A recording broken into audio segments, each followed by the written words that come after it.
Junior Achievement at Lincoln inspires and prepares today's young dreamers to be tomorrow's goal breakers, leaders, and things we haven't even imagined yet. Help more kids while having a great time at the JA Bowl-a-thon. Sign your team up and raise money to ensure the educational programs focused on financial literacy, career readiness, and entrepreneurship are always free to thousands of students. The JA Bowl-a-thon is February 16th and 17th at Parkway Lanes and Hollywood Bowl. Register at lincoln.ja.org. Working at Continental in Lincoln isn't a job, it's a career.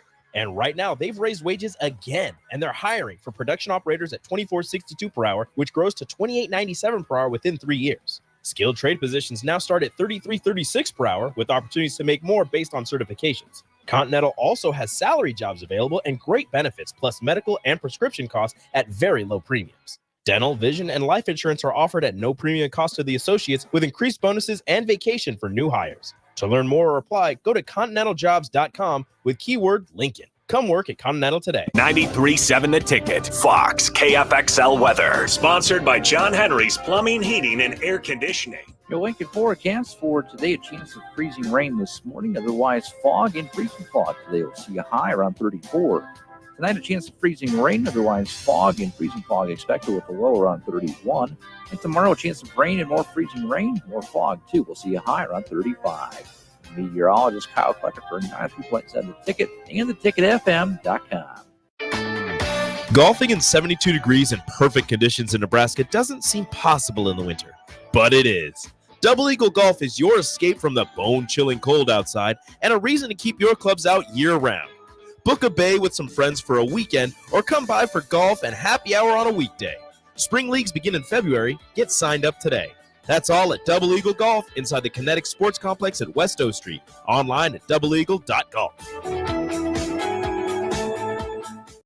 This is On the Block with Strick and Austin. Nebraska Basketball Hall of Famer and 9-year NBA vet, Erick Strickland. Strickland for three! And you're going to go out of here as the Big 8 tournament champion. Middle school basketball coaching legend and Duke basketball shooting coach in his mind, Austin Orman. Coming at you live from the heart of Lincoln, America. On air and online at theticketfm.com. Brought to you by Mary Ellen's Food for the Soul. This is On the Block with Strick and Austin. Welcome to it on a Taco Tuesday. Big thanks to Delco Dave for bringing in his tacos today. Delicious as ever, as usual. This is On the Block, brought to you by Mary Ellen's Food for the Soul. To my right, on stream, my left in person, the Husker Hall of Famer, 9-year NBA vet, Erick Strickland. Stricky, what's good? What's up with it, man? Glad to be here. It is, as you said, a Taco Tuesday, big game tonight. Looking forward to going over to Pinnacle Bank, and hopefully, we talked about it's crossroads moments for this team. Where do they want to be? What do they want it to look like towards the end of their season? Yes, you can always make a run. I've seen those happen before as well, but you, like we say, go and bank games, and that's no that's no pun intended for Pinnacle Bank. I mean, right. Go and bank. And we do love Pinnacle Bank, but don't. That's no pun intended for that. Go and get these games. Go and stash them. So that way you can, you don't want to take losses like this, especially at home. They're critical. So that's a big game. How about you, man? How are you doing? How's baby Herbie? He's doing great. Yeah. He had a great morning nap today. That's how I spent most of my morning after breakfast. So yeah, one of his gray musk came over. She's looking after him right now. It's going to be beautiful when you get him on the cereal. When he starts hitting the cereal, he's going to sleep like a baby. I know it's going to feel much better for you. Awesome. Shout out to everybody that's listening. We're grateful to each and every one of you always for joining in on the block here. 2 to 4 is where you can always find us 5 days a week. You going to be joining us tonight or no? I will not be joining you tonight, unfortunately. Monitoring from a distance is what I'll be doing. Speaking of tonight's game, Juwan Gary, Strick, he missed the game against Northwestern. Of course, the calf strain that he suffered against Rutgers. Fred Hoiberg said that he's day-to-day.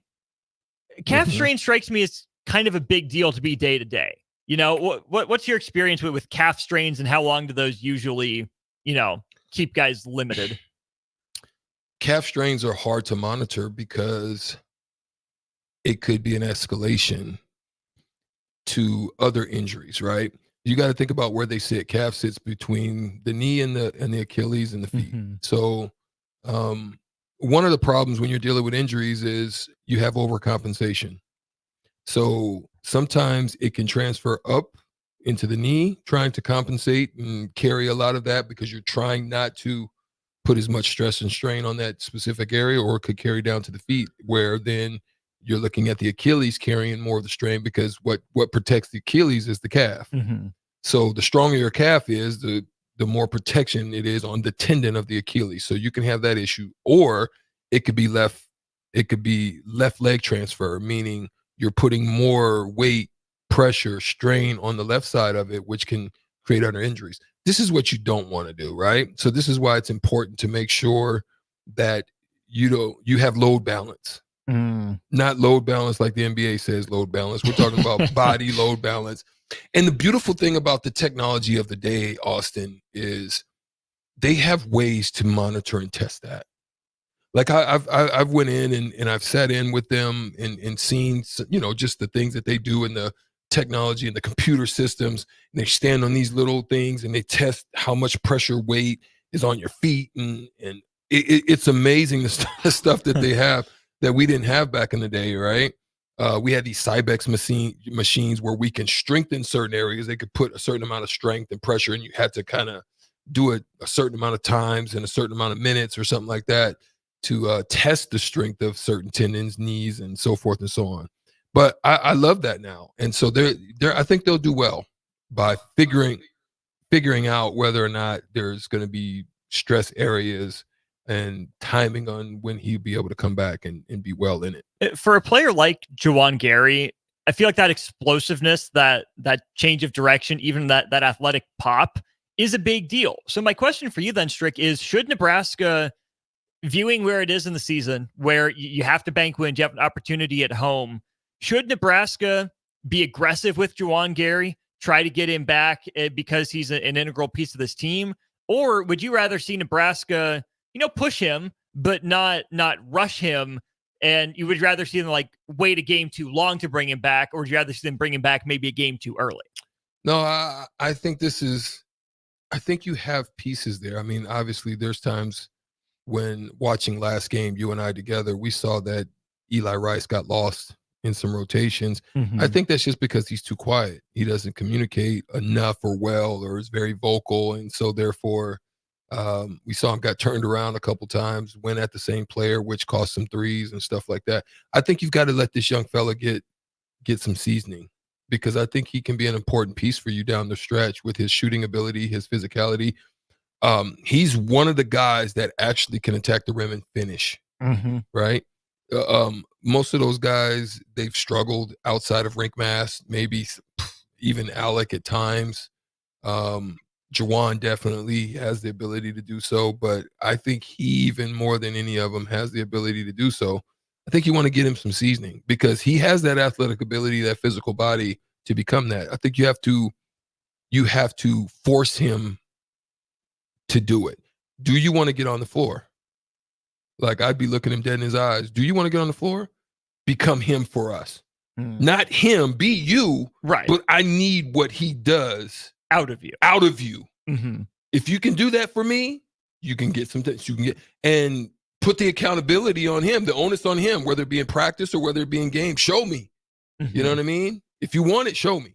Well, and show him film of what Juwan Gary is doing, and then say, this is the standard we're holding you to. Once your practice film looks like this, once your game film looks like this, minutes are yours. That's it. That's what I would do. And that's because I think you're going to need him. I think you're going to need him. The less you can rely on solely Juwan Gary type, the way because he provides rebounding, physicality, mental toughness. There's things that he provides. If you can give me that, then we're going to be a better team for it. Now, understand that when he returns, he's him, but you can eat up some of that if you give me what I need out of you. So I think there's conversations that could be had. We look at Nebraska and Ohio State tonight. The Buckeyes losers of 3 of their last 4. They did just get back in the win column with a 12-point victory over Penn State. 3 guys in double figures for them. Strick, it's Bruce Thornton, Jamison Battle, and Roddy Gale. We heard that name before. We sure did. Guy that was considering transferring to Nebraska, and Jamison Battle ends up going to Ohio State. Strick, I mentioned that I didn't think Nebraska. Seriously, joke's on him. I didn't think Nebraska needed Juwan Gary as much against Northwestern. I think this would be a good Juwan Gary matchup. You see a guy like Battle who can score in a lot of different ways. Yeah. I think that would have been Gary's primary assignment. Probably get some time even on Zed Key, who's more of an interior guy, but Gary has that physical nature to bang with him. He probably even get some time on Roddy Gale, who's a top 55, top 50 fringe recruit from a couple of years ago, who's averaging 14 points. I'm a little more worried about this game for Nebraska, given Juwan Gary's absence, just because of the matchup. So I'm not going to say that I am yet, because here's the reason being is I remembered when, and I'm going to just take I could go back and give you some college perspective, but I'm just going to use this NBA perspective. The San Antonio Spurs were totally outmatched. On paper, we had no matchup for the Twin Towers, for David Robinson and Tim Duncan. Our matchups didn't work. Sean Bradley was a non-matchup for David Robinson. It was better for us to pay an AC Green on him, and so forth and so on. Maybe even a young Dirk on a seasoned physical Tim Duncan didn't work. Yeah. Right. As we got older, yeah, but a young Dirk, it didn't really work.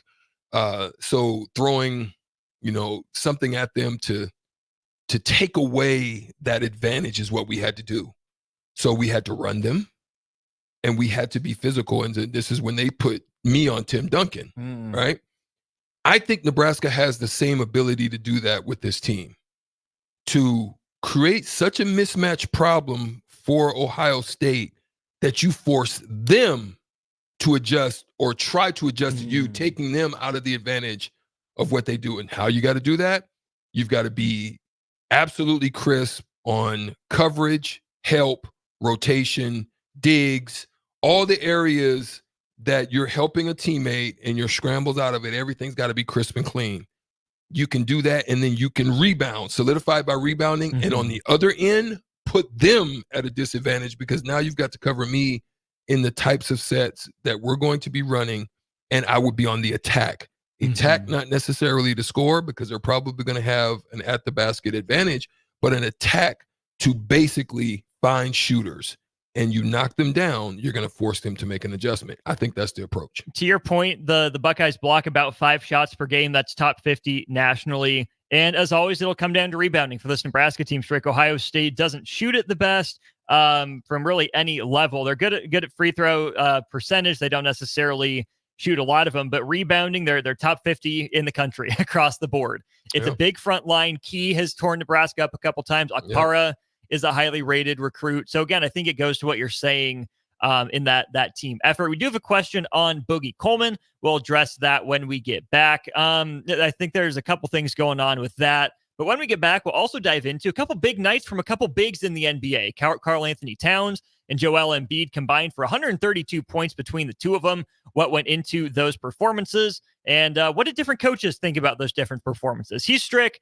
I'm Austin. More on the block on 93.7 The Ticket after this. The following is a test of the emergency alert system.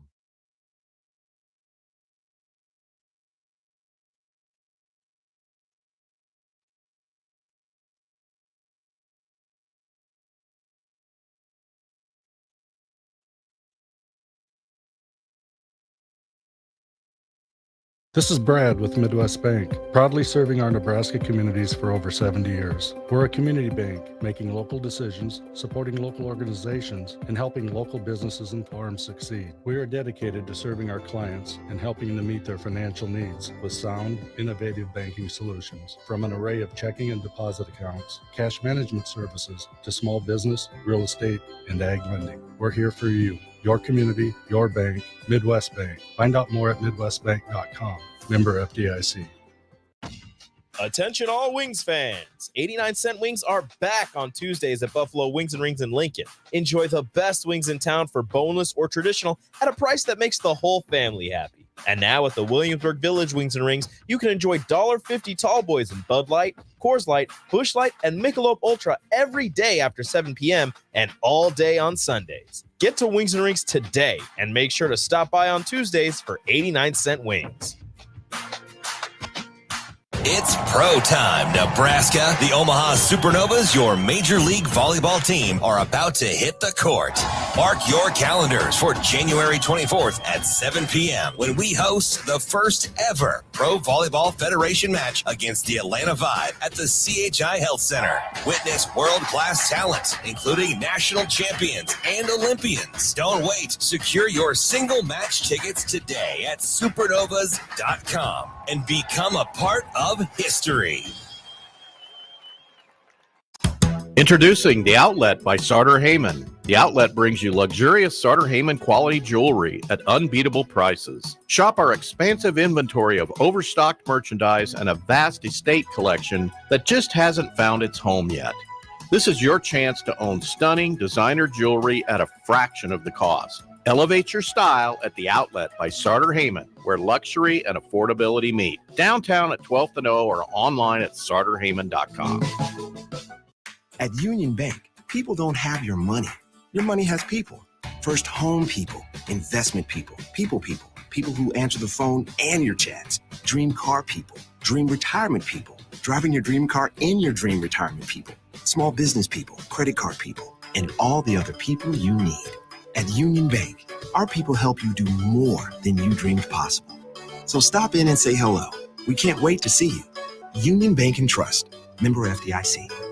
Big box stores are tempting for buying equipment for your high schooler in sports or for yourself in your sports leisures. But buying new is awfully expensive. Why not go somewhere with new and used options? Play It Against Sports has quality, slightly to gently used equipment, and 50% of their inventory is actually new equipment. And it's more than baseball, softball, and golf. They also have equipment for disc golf, fitness, hockey, and more. Plus, they're always buying products. Bring your gear you're done with and get trade money on the spot. Play It Against Sports at 48th and Vine. Junior Achievement at Lincoln inspires and prepares today's young dreamers to be tomorrow's goal breakers, leaders, and things we haven't even imagined yet.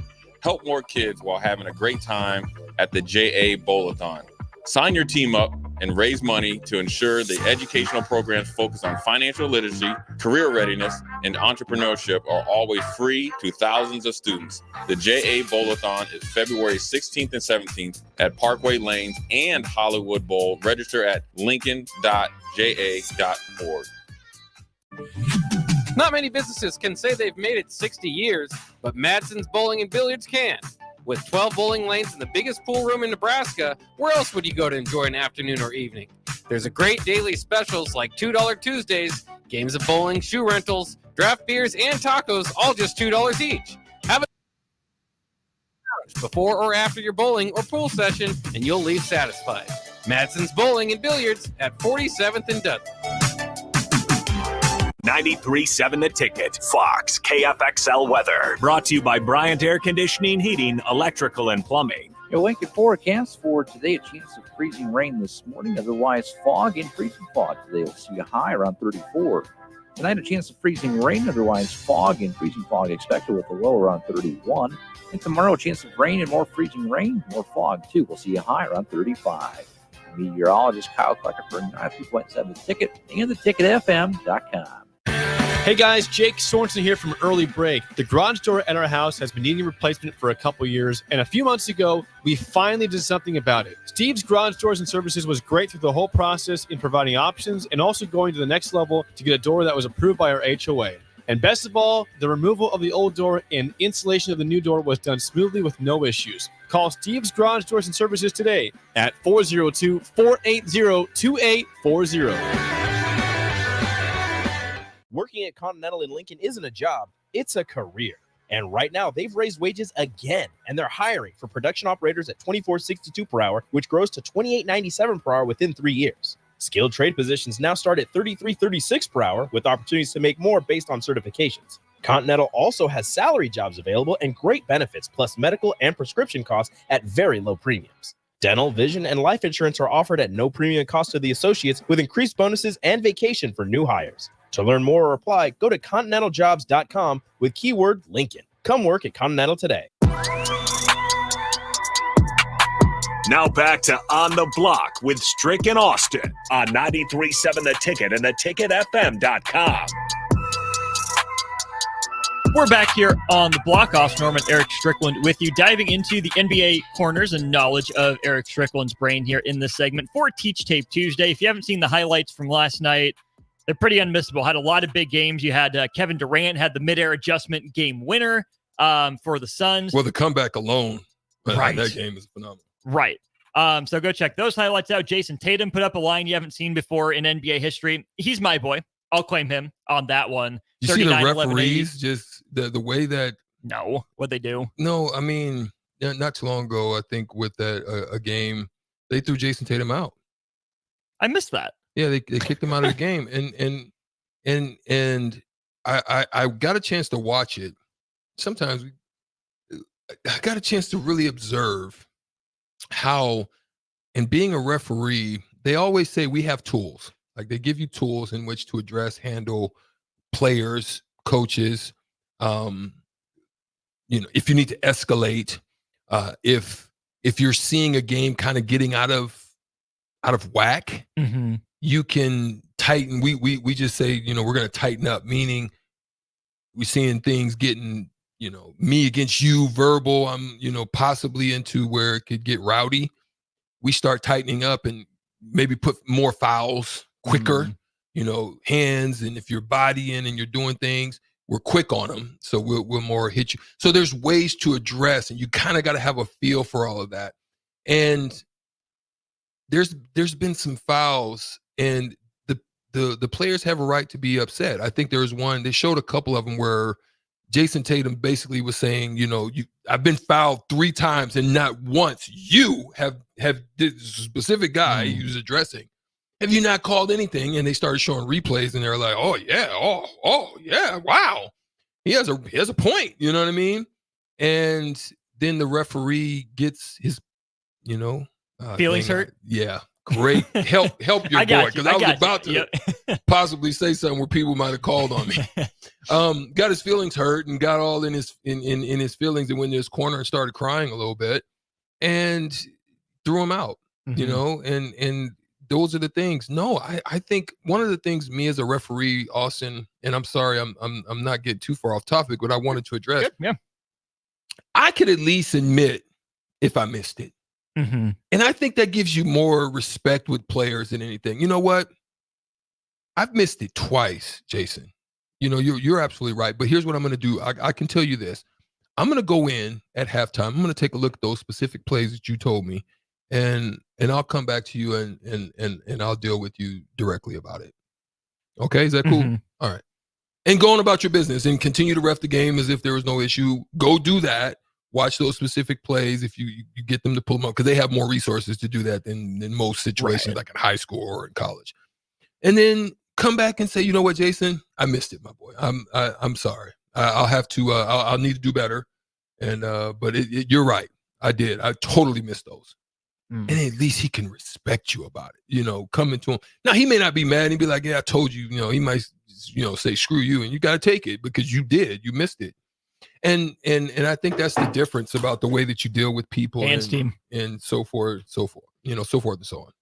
Which makes sense. And Jason Tatum doesn't have that reputation of a guy that's going to, be in a ref's face, right? So especially a guy that, who I'm sure, wants to take He's that not superstar. Draymond Green. No, not even like your boy Luka, right? Like I think Jason Tatum, maybe he's a step below like a Luka Doncic in the superstar ratings, but he's a guy that has earned the benefit of the doubt on some of these calls. Doesn't have the reputation as a whiner, doesn't complain, all that stuff. So if he's that frustrated, like he's not LeBron.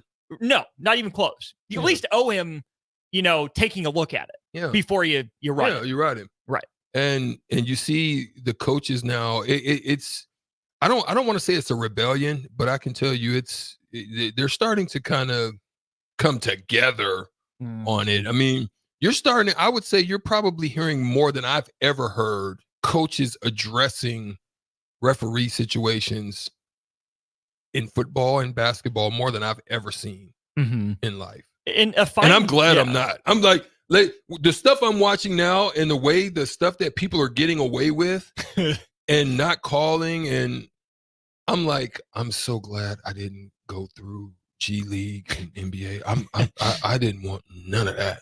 I'd much rather did college, but it's some of these guys, they literally push some of these guys on just because it seems to me that they want a certain type, a certain look. It's not necessarily about what you can do. Gotcha. You know what I mean? Yeah.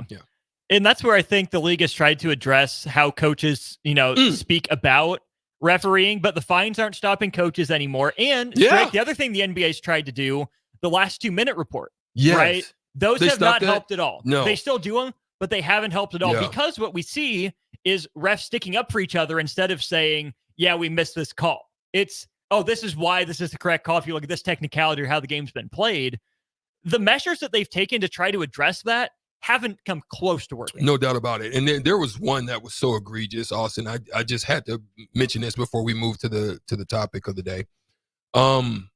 Okay. I want to say Golden State was playing. Oh gosh, who was they playing?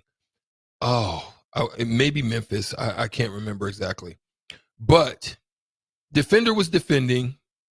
Steph Curry's foot got caught. It wasn't nothing. It just kind of, he was making a move and it got caught. So it wouldn't have been a foul. Mm-hmm. It happened to clip the guys. He didn't stick it out. He wasn't trying to go around them. They were running side by side. And as he was running, he kind of clipped the guy, right? You can make the call, but if you make it, it's got to be right on point, okay? Mm-hmm. There was a woman referee. I don't know which woman it was, but it was a woman referee on the side. Steph falls, retains the ball, throws it behind it to his teammate, but he goes, God dang it, you got to make that call or something like that. The lady blows the whistle and calls tripping, and the play happened 5 seconds before. Like, that's the stuff you cannot do because basically you're adhering to what the reaction of the player. That's what you can't do. And that's what would piss a coach off more than anything is doing stuff like that. Or after the play, we've seen this. I think we even saw this at the game. The guy misses the layup. Okay. Guy maybe been there, totally misses it. And after the ball comes off the rim, rebounded, boop, you blow the whistle. No, there's techniques to that. You cannot blow that whistle after the fact, right? You got to either eat that one or you've got to see it develop and call it as it's up on the rim. Don't let that thing come off and so forth and so on. So I think I'm going to start reffing again, man. I don't know. Maybe in the spring, get back into doing some AAU stuff, but it's kind of upsetting me to where I just want to get back out possibly. I don't think I want to move up. I don't want none of that smoke, even though they pay them crazily well.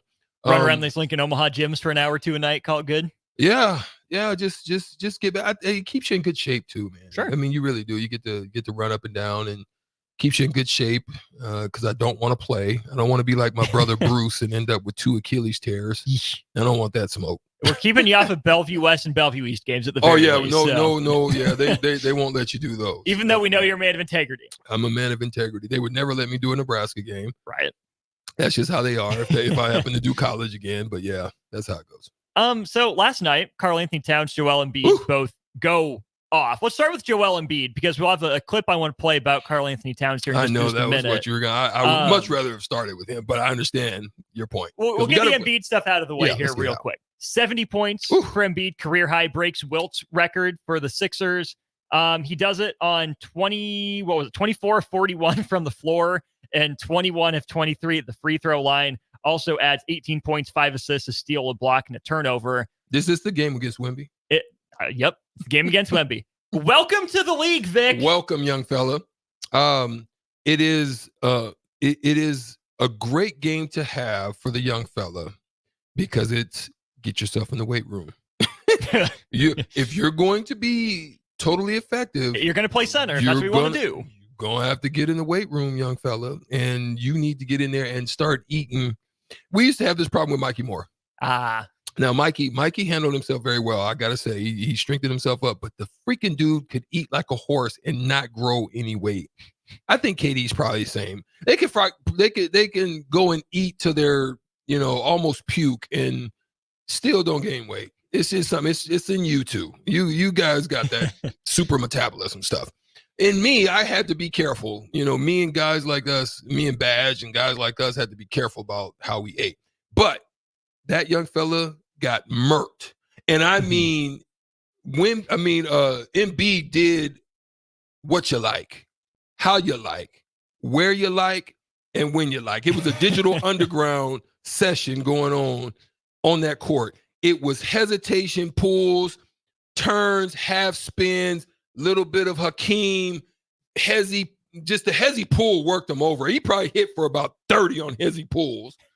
And some threes. And as a matter of fact, he barely took any threes. So it was all work to the rim. It was light work. Anybody that was around him got it.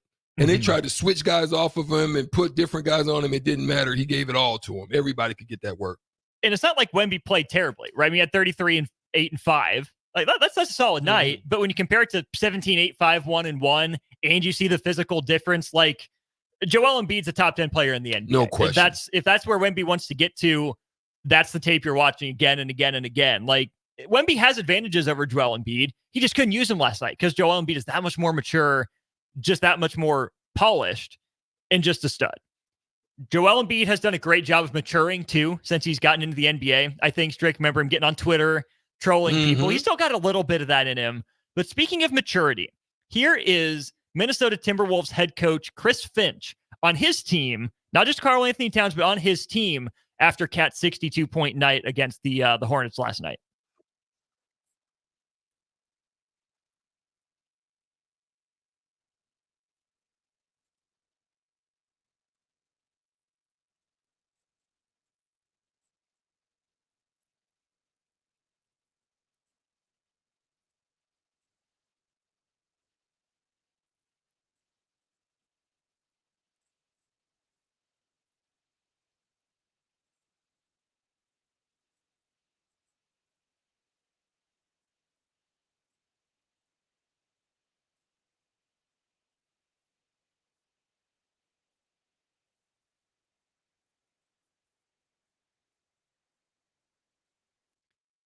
That speaks volumes right there, Strick.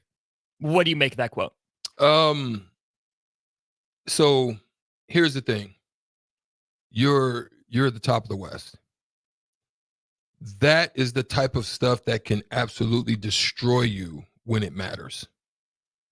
It's better to teach them that type of mentality is going to hurt your team in the long run now, because it can set you up for a 8-game losing streak, 6-game losing streak, can take you out of first, home court advantage, and put you in the 5th seed just that quick, or, where you were looking great and playing great ball, so forth and so on. I mean, got off to a tremendous start. I mean, he ends up basically going 10 for 15 from beyond the arc, had 8 rebounds, but 44 of those was in the first half. He was hot like fire, and it's good. And I think that's what he was talking about. Look, when a guy's hot, we're going to find ways to get you the ball, but he started hunting. That's the difference. When you start hunting, then you take away flow, you take away, just different opportunities. You have people waiting, you start taking bad shots. And so all these things that compound can lead to a game. And as he said, we deserved what we got. Obviously, that's what happened. He only scores 4 points in the fourth quarter. And is sitting like the last 4 minutes. Yeah. And it was for that reason. And so they have to mature. It can't be about your spotlight. It can't be about your shine. It's got to be about the team and ultimately about championships. And I think that's what he's trying to, is a teaching moment that he's trying to teach. Some players may take that as a slide, or kind of get in their feelings about that and start, looking sideways at the coach. But that's not it. If you're able to take that constructively, then I think in the long run it can help you. That's one of those moments. And he'll probably need to sit Cat down in the office afterwards on the plane or something and have a discussion with him and say, hey, listen, I'm not trying to slight you. I love you. I love everything you do and everything you did.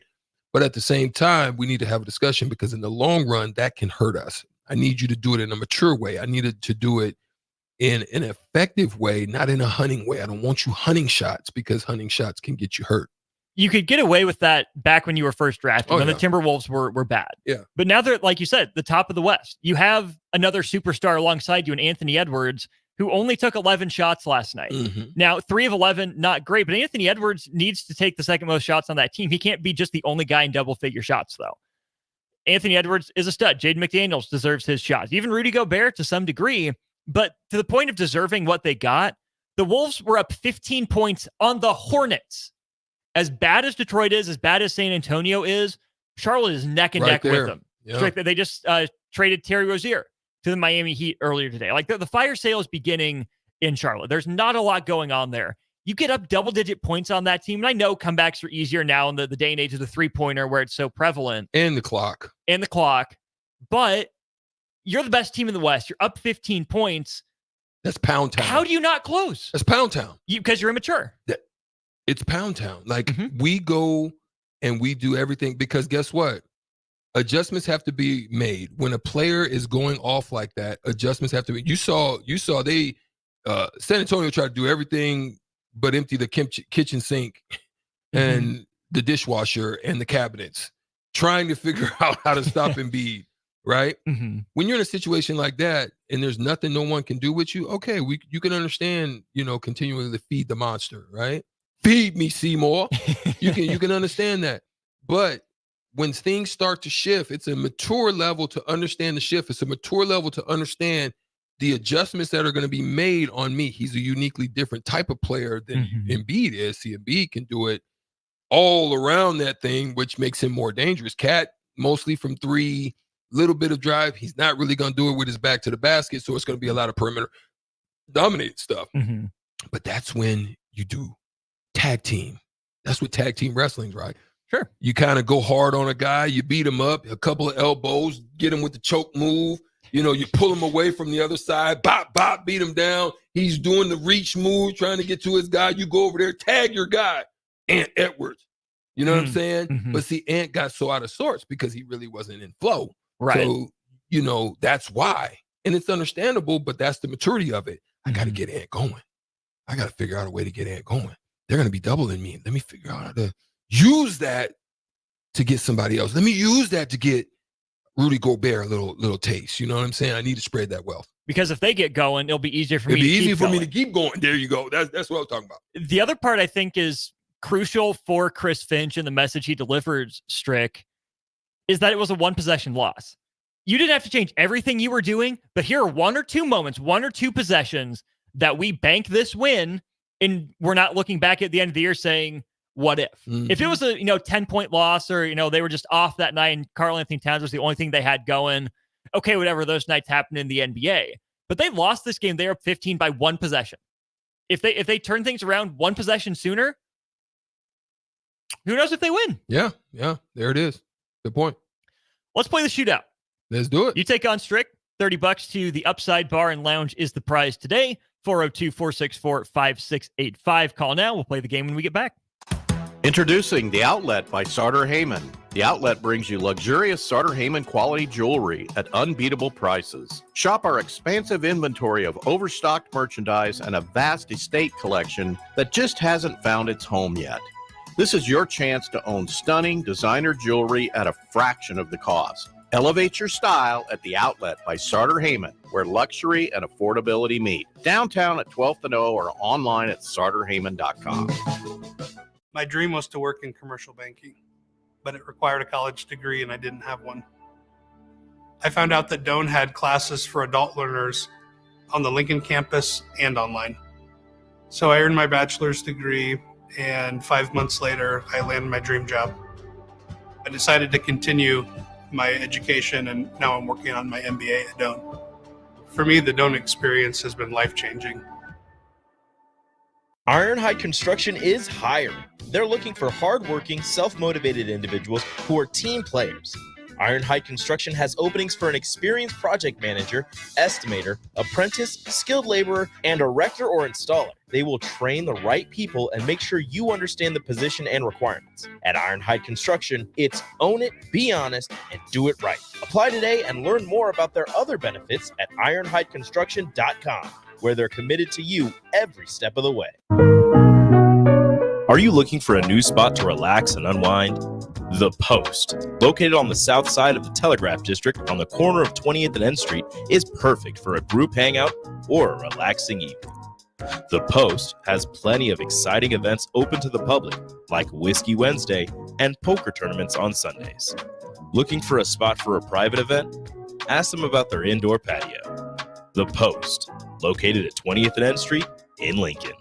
Hi, Sean Callahan here for Koppel Chevrolet GMC, and we'd like to say thank you for a record-setting 2023. So let's start off 2024 with the bang. They've got huge trade-in bonuses and finance bonusing happening right now on our new inventory at Koppel. Get up to $8,500 off select new models at Koppel. So if you're shopping for a new GM product, go to our website at koppelcars.com. You won't believe the discounts. Make that short money-saving drive down 144th Street. You'll be glad you did. Must have trade and finance with roof credit. Stock number G20768. Sandhills Global is hiring. With their fast-paced, growing culture, they have hundreds of new openings in sales, marketing, traveling support, software development, web design, and more. Full-time roles offer a 4.5-day work week, along with flexible internships in most areas. Career and internship opportunities are available at our global headquarters in Lincoln, Nebraska. Find your fit today at www.sandhills.jobs.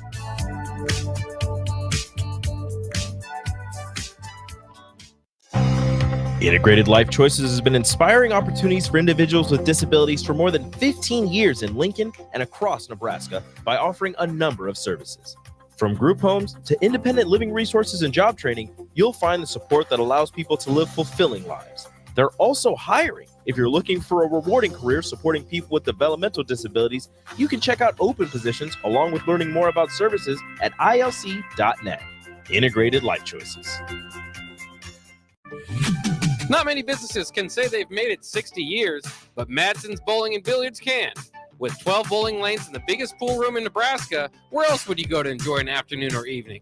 There's a great daily specials like $2 Tuesdays, games of bowling, shoe rentals, draft beers, and tacos, all just $2 each. Have a delicious burger at EJ's Lounge before or after your bowling or pool session, and you'll leave satisfied.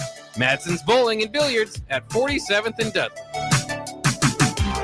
People always ask, what are Jake and Sip like when they're off the air? Well, the answer probably won't surprise you. Hey, Jake, your Honda's looking a little dirty. Says the guy whose license plate is barely visible. I mean, do you even care about that thing anymore? It gets a little uncomfortable. Now, that's when I jump in. Hey, whoa. Mark, did you get a new car? Nope, just took my car down to Nebraska Auto Detail. Joe and the staff made the outside and the inside look amazing. Maybe you guys need to go. Okay, wise guy. Settle down, Jake. Book your appointment today at nebraskaautodetail.com.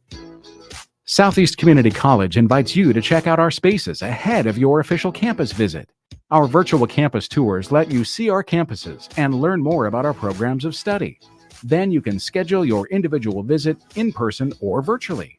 Virtual tours of our campuses in Beatrice, Lincoln, or Milford, and our learning centers are online at southeast.edu/visit SCC. SCC, your path to possible. 93.7 The Ticket, Fox, KFXL weather. Brought to you by Bryant Air Conditioning, Heating, Electrical, and Plumbing. Your Lincoln forecast for today, a chance of freezing rain this morning, otherwise fog and freezing fog. Today we'll see a high around 34. Tonight, a chance of freezing rain, otherwise fog and freezing fog expected with a low around 31. And tomorrow, a chance of rain and more freezing rain, more fog too. We'll see a high around 35. Meteorologist Kyle Clucker for 93.7 The Ticket and theticketfm.com. With the Planet Fitness Black Card, you don't just get a great workout, you get a great perk out because your membership is packed with perks. For $1 down and $24.99 a month, you'll get perks like access to any of our 2,400 clean and spacious locations. Bring your friend anytime and both work out with tons of equipment that'll give you that big fitness energy. Relax in the Black Card spa and more. Work out and perk out with the PF Black Card. Join for just $1 down and $24.99 a month. Hurry, this deal ends soon. See Home Club for details. Attention all Wings fans. 89-cent wings are back on Tuesdays at Buffalo Wings and Rings in Lincoln. Enjoy the best wings in town for boneless or traditional at a price that makes the whole family happy. And now at the Williamsburg Village Wings and Rings, you can enjoy $1.50 tall boys in Bud Light, Coors Light, Busch Light, and Michelob Ultra every day after 7 p.m. and all day on Sundays. Get to Wings and Rings today and make sure to stop by on Tuesdays for 89-cent wings. It's time to play Shootout with Strick. Call now, 464-5685, to take your shot against Erick Strickland. Shootout with Strick. Brought to you by Buffalo Wings and Rings. Time to play the game! That's right. We're playing the shootout with Strick. We do that Tuesdays and Thursdays here at 2:45 on the block. We go to the Honda of Lincoln hotline. We welcome in Tom. Tom, how are you today? I'm doing good. How are you guys doing? All right, Tom. Looking forward to it, man. Let's get it. All right, let's go. All right. Good luck to you. You too. Sweet. Tom, hold on the line. We'll give Strick his questions first, and then we will get to you. Stricky, your round of the shootout starts here in 3, 2, and 1. He scored the most points in the NBA this season. Giannis or Jason Tatum? Tatum. It's Giannis. He leads the NBA in assists per game this season. Trae Young or Tyrese Halliburton? Halliburton. It is Halliburton. He leads the NBA in blocked shots. Brooke Lopez or Chet Holmgren? Holmgren. It's Brooke. And he leads the NBA in three-point percentage this season. He leads the NBA in three-point percentage this season. Herter. Kevin Herter, a good guess. Correct conference, but incorrect team. It's my boy, Grayson Allen. Dang it. Yeah. Phoenix. How about that? That's good for him. How about Grayson Allen? I think he deserves it. He's the only qualified player in the 50-40-90 club right now. Oh, for those keeping track at home. I like it. All right, so that is a Dang it. 1-point round. Tom, 1 to tie, 2 or more to win. You ready for your shot at the shootout? Let's bring it. Okay, it goes here in 3, 2, and 1. He leads the NBA in points per game this season. Luka Doncic or Joel Embiid? Well, indeed. Yep, he's grabbed the most rebounds in the NBA this season. Domantas Sabonis or Nikola Jokic? Sabonis. It is Sabonis. He leads the NBA in steals per game this season. Shai Gilgeous-Alexander or De'Aaron Fox? Fox. It's Gilgeous-Alexander, and he leads the NBA in free throw percentage this season. 10, 9, 8, 7, 6. I'm drawing a blank on names. That's all right. It is all academic at this point. Boom shakalaka. Yeah. Give me a hell yeah. I said give me a hell yeah. Tom, you did it. You won. The name you were looking for was Steph Curry, who leads the league, shooting 92% on free throws. Congratulations on the win. Hold on the line, Nick. We'll get your information. All right, thank you. That's Stricky. At your own game. It was a struggle today. Tom sprung up and got you. He snuck up and see. That's the thing. It was immature. I was chasing. I was doing a big cat. I was doing a big cat. Started smelling myself and got tricked off. I thought you was trying to trick me in a couple of them. That's why I was like. That's why I threw it. You was good today. You was just on point. You was normal. Yeah, just normal. You was normal That's today. all he's doing. Okay. Yeah. All right. You got me. We'll throw this out here just for fun. How many players have scored 70 or more points in a single NBA game? In the life of the NBA? In the life of the NBA. How many times has a player scored 70 points or more in a single game? 10. That's a hell of a guess. 9. JoJo made it 9 last night. I have the list here in front of me somewhere if I can find it. Yeah, so it is Wilt with his 100. Mm-hmm. Kobe, which here's the thing. Last night was the anniversary of Kobe's 81. Ooh. So neither JoJo or Kat got there. Ooh. No, I'm just saying. 71 though? 81 for Kobe. I know, but and then you had Joel had 71.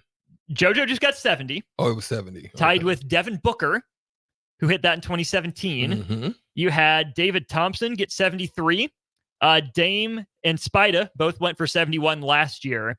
Admiral went for 71 in 94. And MJ? Elgin Baylor. MJ, no? MJ never hit 70. Okay. 60 is the most. Yeah. Okay. Larry Bird, I think, still has a playoff high with like 63 for Boston. So, yeah, we're still waiting on the first 70 burger in a playoff game. Okay. Sounds good. Tom, congrats on the win. We will play the shootout again on Thursday for $30 to Buffalo Wings and Rings. When we get back, we'll dive into the landscape of college athletics. As Nebraska football either has hired or is on the verge of hiring a general manager. What does that mean in college? What does that role look like? What do we think that entails? We will dive into all of that and more in hour 2 of On the Block. This is Lincoln's home for sports talk on the FM dial. Also online at theticketfm.com. On the internet. KNTK FM Firth, 93.7 The Ticket. Ironhide Construction is hiring. They're looking for hardworking, self-motivated individuals who are team players.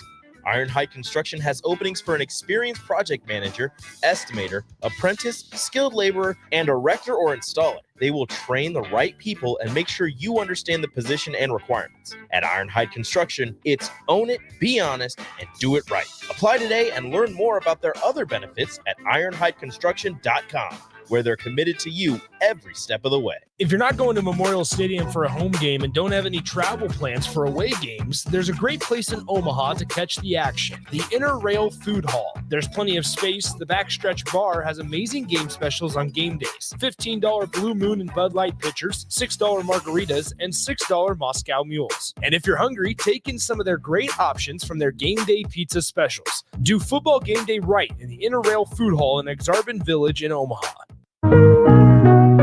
Are you looking for a new spot to relax and unwind? The Post, located on the south side of the Telegraph District on the corner of 20th and N Street, is perfect for a group hangout or a relaxing evening. The Post has plenty of exciting events open to the public, like Whiskey Wednesday and poker tournaments on Sundays. Looking for a spot for a private event? Ask them about their indoor patio. The Post, located at 20th and N Street in Lincoln. It's pro time, Nebraska. The Omaha Supernovas, your Major League Volleyball team, are about to hit the court. Mark your calendars for January 24th at 7 p.m. when we host the first ever Pro Volleyball Federation match against the Atlanta Vibe at the CHI Health Center. Witness world-class talent, including national champions and Olympians. Don't wait. Secure your single match tickets today at supernovas.com and become a part of history. Southeast Community College invites you to check out our spaces ahead of your official campus visit. Our virtual campus tours let you see our campuses and learn more about our programs of study. Then you can schedule your individual visit in person or virtually. Virtual tours of our campuses in Beatrice, Lincoln, or Milford, and our learning centers are online at southeast.edu/visit-SCC. SCC, your path to possible. My dream was to work in commercial banking, but it required a college degree and I didn't have one. I found out that Doane had classes for adult learners on the Lincoln campus and online. So I earned my bachelor's degree, and 5 months later, I landed my dream job. I decided to continue my education, and now I'm working on my MBA at Doane. For me, the Doane experience has been life-changing. 93.7 The Ticket, Fox, KFXL weather. Sponsored by John Henry's Plumbing, Heating, and Air Conditioning. Your Lincoln forecast for today, a chance of freezing rain this morning. Otherwise, fog and freezing fog today. We'll see a high around 34. Tonight, a chance of freezing rain. Otherwise, fog and freezing fog expected with a low around 31. And tomorrow, a chance of rain and more freezing rain, more fog too. We'll see a high around 35. Meteorologist Kyle Klecker for 93.7 The Ticket and theticketfm.com. Integrated Life Choices has been inspiring opportunities for individuals with disabilities for more than 15 years in Lincoln and across Nebraska by offering a number of services. From group homes to independent living resources and job training, you'll find the support that allows people to live fulfilling lives. They're also hiring. If you're looking for a rewarding career supporting people with developmental disabilities, you can check out open positions along with learning more about services at ilc.net. Integrated Life Choices.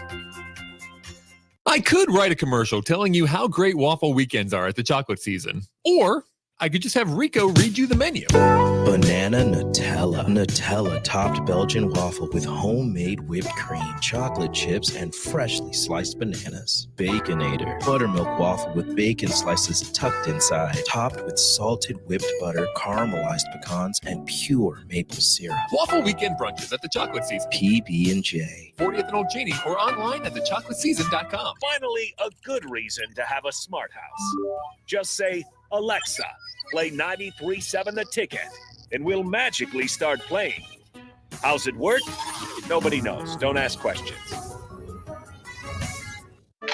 Sandhills Global is hiring. With their fast-paced, growing culture, they have hundreds of new openings in sales, marketing, traveling support, software development, web design, and more. Full-time roles offer a 4.5-day work week, along with flexible internships in most areas. Career and internship opportunities are available at our global headquarters in Lincoln, Nebraska. Find your fit today at www.sandhills.jobs.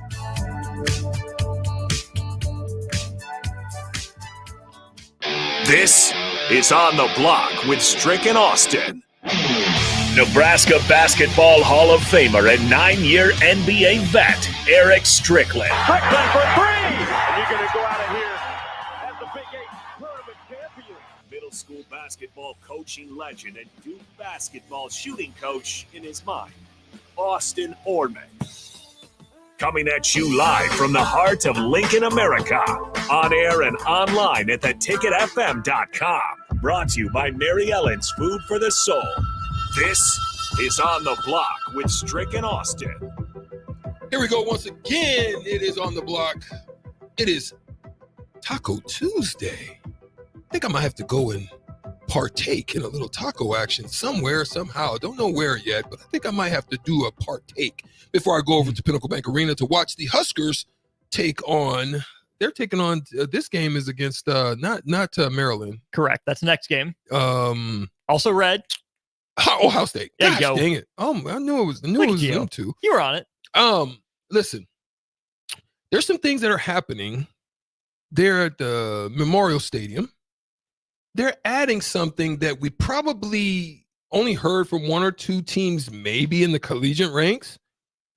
But Nebraska's starting to, catch on a little bit. This is something we don't really hear about in the college ranks. This is something we hear about at the professional levels. But it's something that you also can start to ask the question, is college football now becoming the true minor leagues of professional sports? Mm-hmm. Because why would you add a general manager? That is what Nebraska has just done. They've added a general manager to that staff. And the question now becomes, Sutter Heyman text line, what do you think about that? 402-464-5685. Because the question for me, Austin, is what does a general manager do? What is the requirements? What is the role? Is he somebody that is above the coach? Is he the one that reports to the AD? Mm-hmm. Is there some bridge gap? What is it? And what does it entail? What's your initial take? And what's your speculation on the Sutter Heyman text line 402-464-5685 or on the stream, YouTube, X, or Twitch? So let me backtrack just a second here. I misread a headline. Nebraska apparently already had a GM, but they hired away TCU's general manager as well. Okay, so they've already had one. They had one. His name is Sean Padden. He's silent. I don't really hear about him. And what does he do? That's my question. I would ask you that. So Sean Padden has been the general manager for Nebraska football for the last year in that role. But Nebraska hires away from TCU a guy who is named Anthony Crispino, who's been all over the place. He's been at Western Michigan, Penn State, Texas State, Northwestern, and SMU. He spent the last few years as part of Sonny Dykes' staff in TCU there in Fort Worth. He's set to replace CJ Cavazos, which is a name that's been, thrown around here and there. But let me flip your question back around to you, Strick. You've dealt with your fair share of general managers on the pro level. Mm-hmm. What do GMs at the pro level do? So on the pro level, I mean, they monitor trades. They deal with salary cap issues, figuring out where there's going to be, managing whether or not those salary cap issues are going to take you in the luxury tax, how to minimize that, where your draft is, who you're drafting, who you're looking to draft. The GMs usually deal with the owners. So there's communication between the GM and the owners as to what's going on. Sometimes they'll have an assistant GM that handles certain things that the GM doesn't want to handle. Sometimes the GM is just the face who deals with a lot of maybe the corporate things. But then there's two different sides. And I think that's the thing that you need to see as far as, I don't know about football, but on the basketball side, there's two different sides. There's basketball operations, and then there's office operations, which deals with the marketing, which deals with there's the staffing. business, there's the business side and the basketball side. There's two different sides of B&B. So that's the thing that's different. And the GM will usually deal with the whole aspect of the basketball side. And the president will usually deal with all the operations on COO, the business side, something like that. Well, usually it'll be the president. Okay. Yeah, and they will have sometimes a COO, not all the time, but each piece will have their own director. So marketing will have his own. The arena operations. There'll be sales. There'll be different operations that'll have their own directors, and then they'll speak with the president. The president, yeah. But the GM has like the scouting director, the head coach, anything basketball related. Okay, so to go back to your question, asking me what does a college GM do? I tried to take notes as you were talking. Does a college GM deal with trades? No. Not right now. Does a college GM deal with salary cap? No, because they don't have that. They do not. Luxury tax? No. Do they deal with the draft?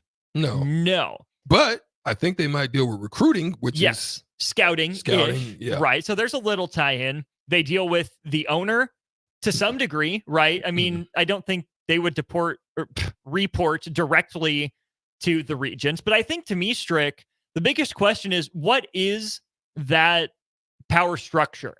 Is it Trev Alberts, general manager Matt Rule, or is it Trev Alberts, Matt Rule, general manager? Because if that's the case, if Matt Rule's above the general manager, right, and it sounds like it's him making this hire, which of course Sean Patton has been the GM underneath of him, so maybe this Anthony Crispino guy is more like a director of player personnel sort of role. I don't know if we should use the term general manager. It might be the closest equivalent term we have, but I feel like general manager is such a professionalized term with everything they deal with. I agree. And it seems to me, I mean, I think there was an article I read where they were talking with the Ole Miss general manager, Matt Lindsay, and he spoke about the fact that his main focus right now this could be different depending on what team and what the task of that team is requiring the general manager to handle, right? It could be the general manager is asking to handle a lot of the NIL situations between, staff and players and making sure that they're covered and dealing with the outside entities. It could be that. But his main focus, he says, is dealing with the recruiting office and everything that touches. Which would involve possibly some NIL situations as well. So that might be under his purview. Well, okay, let's think about that for a sec. That would involve NIL. That would involve the scouting people, right? The coaches that are on the road. That would involve Memorial Stadium operations. That would involve probably PBA operations because they went to the basketball game. Probably academic coordination, not just with the life skills people, but the actual so it takes that, deans takes that off colleges. Of the head coach's plate. Go ahead. Was there more? That's where I was going to say. That's what comes to mind for me under that role that you're talking about. So it sounds like, and here's the thing, because of the expansion of these things, Austin, transfer portal, NIL, how complicated now recruiting has begun. You're probably dealing with compliance too, which they probably would have the general manager to make sure, there's compliance when the staff is dealing. And instead of the coach having to deal directly with compliance or something like that, this general manager handles that. So it's a pretty heavy task. So he could be an extended arm of the coach or just under the coach and gives report to the coach about specific issues so that he doesn't have to deal with every issue, because it has become so complicated with the portal and with transfers and how to deal with them. This is something that they probably take on as opposed to the head coach. So then my question for you is, what's the difference between like this general manager role and like a director of player personnel or a director of football operations? Well, to me, this is how I viewed it. Like player personnel, as I've looked at it, seems it's not necessarily dealing with on the court stuff, but there's also other parts to it, which dealing with them making sure they're in study halls, dealing with them making sure they're in classes, what's going on with the classes. So that player personnel person could be dealing with the academic parts of it. You know, is there things that have happened off the field? Maybe dealing with parents in the communication, making sure the parents get in, some compliance, making sure that there's no way. So I think there's a little different entity that the player personnel, it seems to me, I could be wrong, deals with outside of that, which is probably a little bit more of an expanded role. Whereas now that player personnel would deal with more, it seems to me, would deal more with the GM as opposed to the coach. And it just really allows the coach to do what coaches do, watching a lot of film, breaking down. The GM probably now would go out, you know, if you need money for the program, the coach may be close the deal, the GM may be set up the deal. Okay. You understand what I'm saying? Yeah. Because there's a lot of times where there would be things maybe out west Nebraska that businesses, entities would want, which coach couldn't just leave and go out and do, but the GM could go out, make those initial, you know, communications and kind of set the table, get a bit of an understanding about what we need, what we would like. If he feels or senses that, you know what, this could be a thing, Coach Hoiberg, you know, probably in the next couple of weeks, gonna need you to come out and solidify this deal. So he could probably be the table setter. That's probably what the role of the GM would be. Oh, I love that role. That's pretty dope. Sign Stricky up for that. Sign me up, GM. But then you look at like a Luca Virgilio for the basketball team, director of basketball operations. Is that like hotels? Yeah. Like what is his They do role scheduling. involved? Oh, okay. So they do scheduling, hotels, you know, making sure that probably recruiting visits are, you know, between players, and they do a lot of that stuff. So yeah, they do have a pretty heavy schedule as well.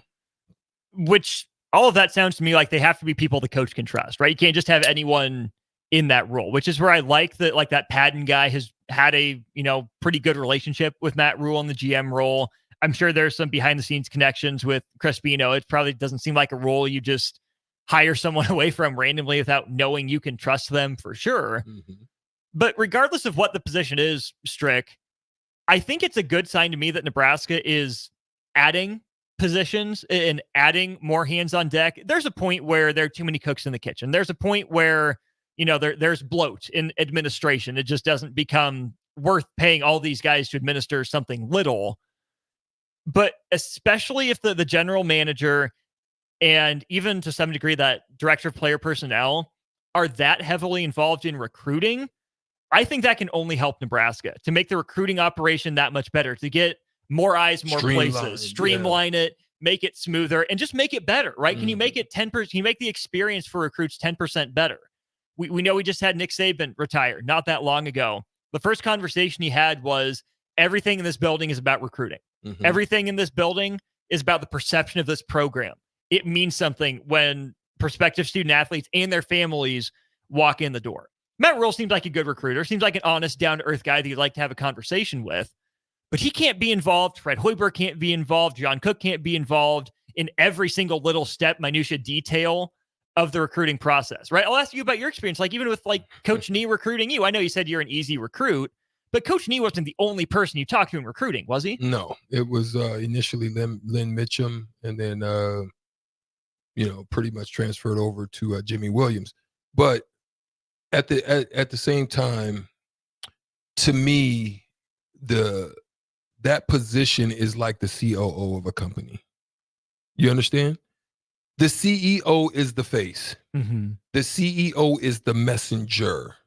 The CEO is the one where money's on the table and we need to raise $100 million. The CEO goes in and gets it done, right?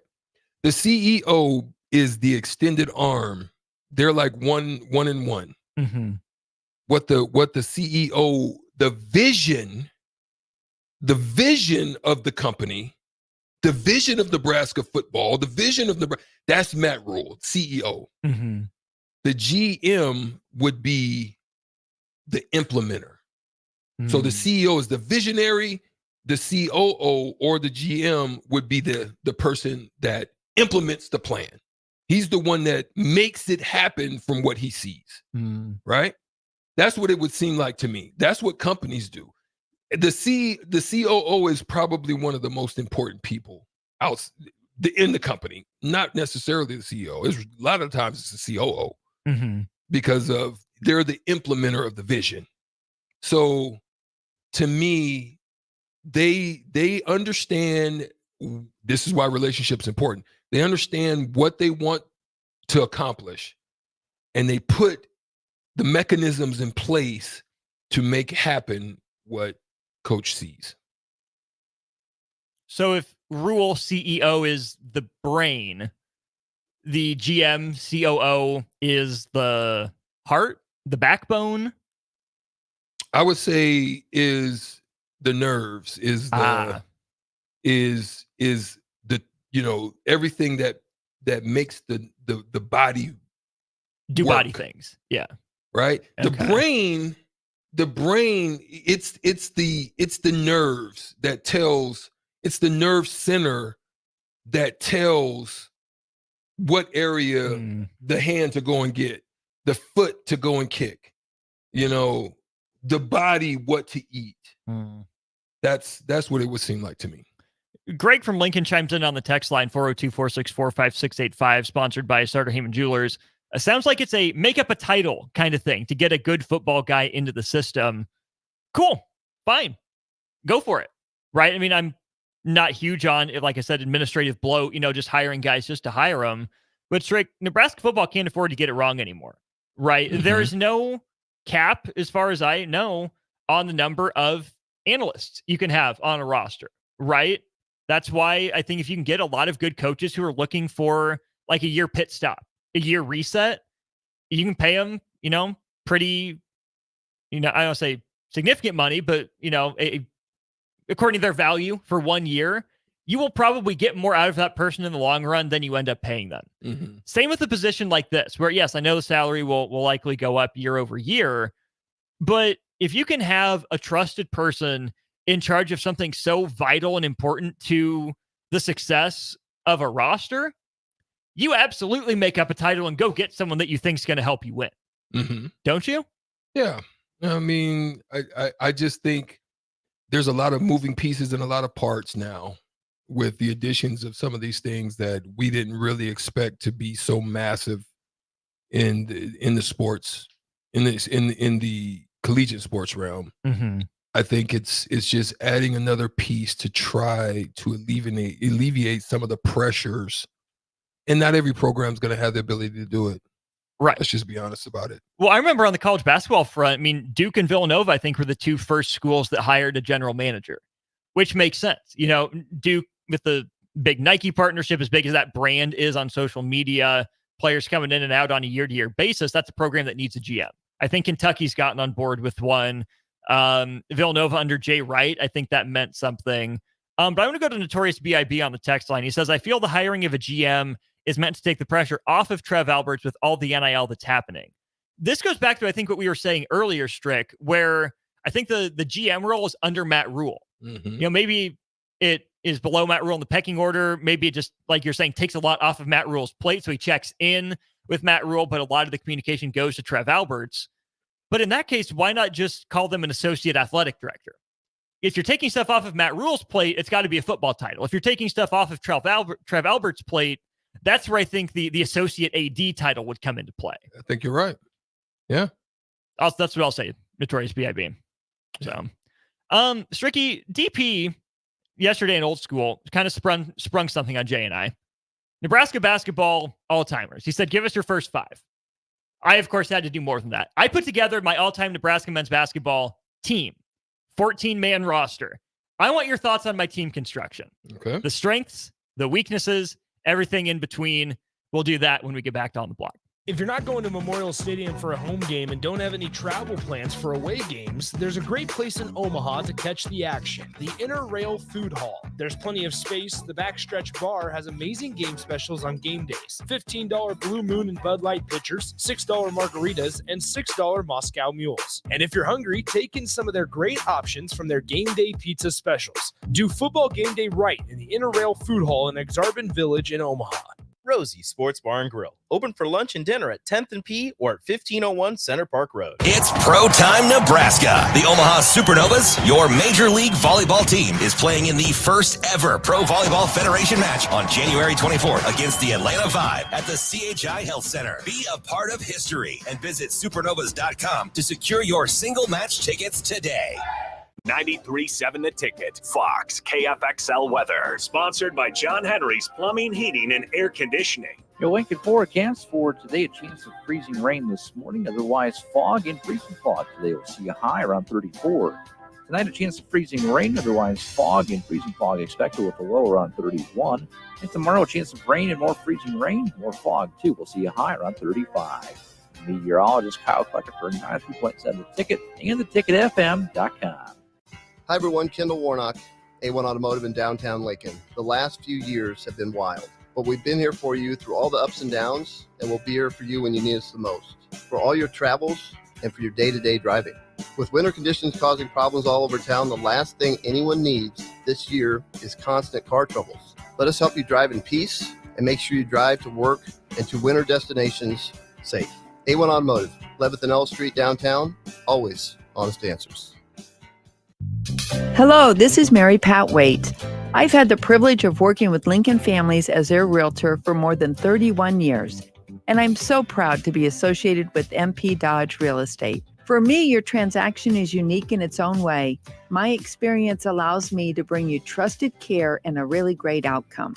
My NP Dodge family shares the same client focus. Expand your career with NP Dodge. Call Eric at 402-434-2222. Not many businesses can say they've made it 60 years, but Madsen's Bowling and Billiards can. With 12 bowling lanes and the biggest pool room in Nebraska, where else would you go to enjoy an afternoon or evening? There's a great daily specials like $2 Tuesdays, games of bowling, shoe rentals, draft beers, and tacos, all just $2 each. Have a delicious burger at EJ's Lounge before or after your bowling or pool session, and you'll leave satisfied. Madsen's Bowling and Billiards at 47th and Dudley.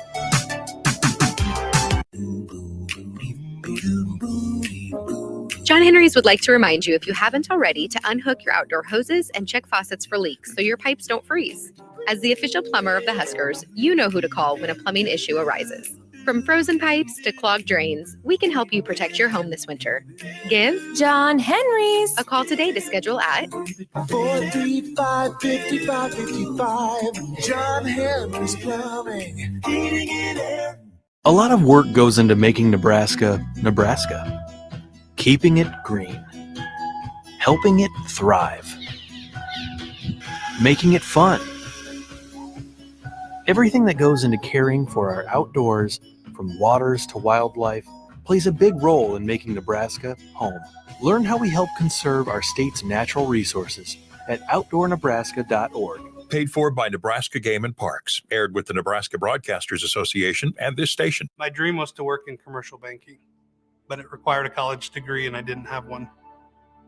I found out that Doane had classes for adult learners on the Lincoln campus and online. So I earned my bachelor's degree, and 5 months later, I landed my dream job. I decided to continue my education, and now I'm working on my MBA at Doane. For me, the Doane experience has been life-changing. With the Planet Fitness Black Card, you don't just get a great workout, you get a great perk out because your membership is packed with perks. For $1 down and $24.99 a month, you'll get perks like access to any of our 2,400 clean and spacious locations. Bring your friend anytime and both work out with tons of equipment that'll give you that big fitness energy. Relax in the Black Card spa and more. Work out and perk out with the PF Black Card. Join for just $1 down and $24.99 a month. Hurry, this deal ends soon. See Home Club for details. Southeast Community College invites you to check out our spaces ahead of your official campus visit. Our virtual campus tours let you see our campuses and learn more about our programs of study. Then you can schedule your individual visit in person or virtually.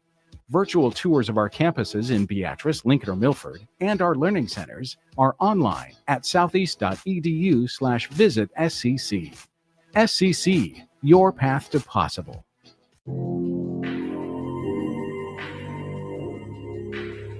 Now back to On the Block with Strick and Austin on 93.7 The Ticket and theticketfm.com.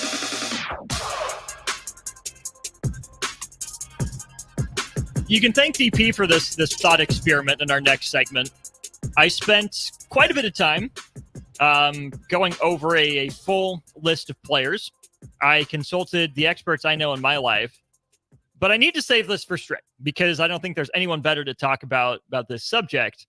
Yesterday, we were talking on Old School about just the, all-time Nebraska starting five, which was really hard to do off the cuff. Depends on what you're going for in terms of lineups and whatnot. Before we get into that, though, Stricky, what if I told you there is a guy who coached both Nebraska basketball and football at the same time? Oh, that's interesting. Jumbo Steam. Oh, wow. Coached both football and basketball, had winning records in both sports at the same time. I had no clue. Yeah. Interesting. Neither did we until yesterday. That's interesting. So there's that. In terms of the coach, I think we all settled on Coach Nee as being our first pick for that. The guy before him, Mo Iba, was here for 7 seasons. Mm-hmm. And then Joe Cipriano was here for a pretty good run, won like 250 games in his time at Nebraska. And those are hands down the 3 best coaches in Nebraska history. So you can't be mad if you get any one of those. But after DP asked me to put together a starting 5 live on air, I'm like, screw that. I'm just going to put together a whole team. This isn't just, best players who I like the most or whatever. It's I tried to put a team together that works, that I could actually see a bit of a rotation for. Here's my starting lineup, Stricky. Hold on. Let me write it because I want to make sure I can see it. Okay. Starting lineup. Okay. I got Stricky in there for a dog. Stricky. Got Stricky. I got Teron Lou. Okay. Those are my 2 guards. Probably have Teron Lou run the 1. You're probably my 2 for the most part. Okay. I got James Palmer Jr. On the wing. One of the best box plus minuses in Husker history. Mostly an offensive guy with enough defensive capability, enough clutch gene in there, enough stretch. I like that. This might be a little controversial. I got Pike playing the 4. Oh, wow. Which tells you about my team construction. Okay, so I got Pike at the 4. And with that, I'm going to start Rich King at center.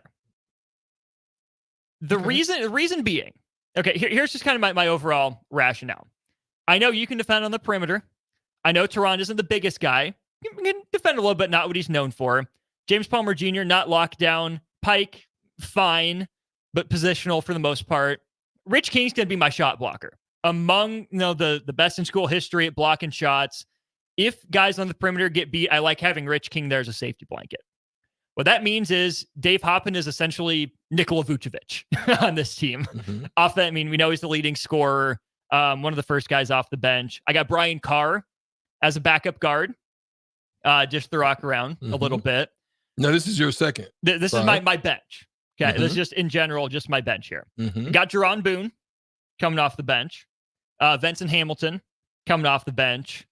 Jerry Fort, if I need a bucket, off the bench, guy that would put some shots up there. Kerry Cohorn, I think I had to have. Okay. Yep. It was kind of tough deciding between Cohorn and Casey. I kind of like Casey's on ball, but Cohorn's percentages are just absolutely undeniable. I'm a big Lance Jeter guy, so he makes my team only here for 2 years. It's a small team you got now. That's the problem, right. That's the problem. And then Stricky will be playing 4. Stricky will be. And then Siobhan Shields and Andre Smith.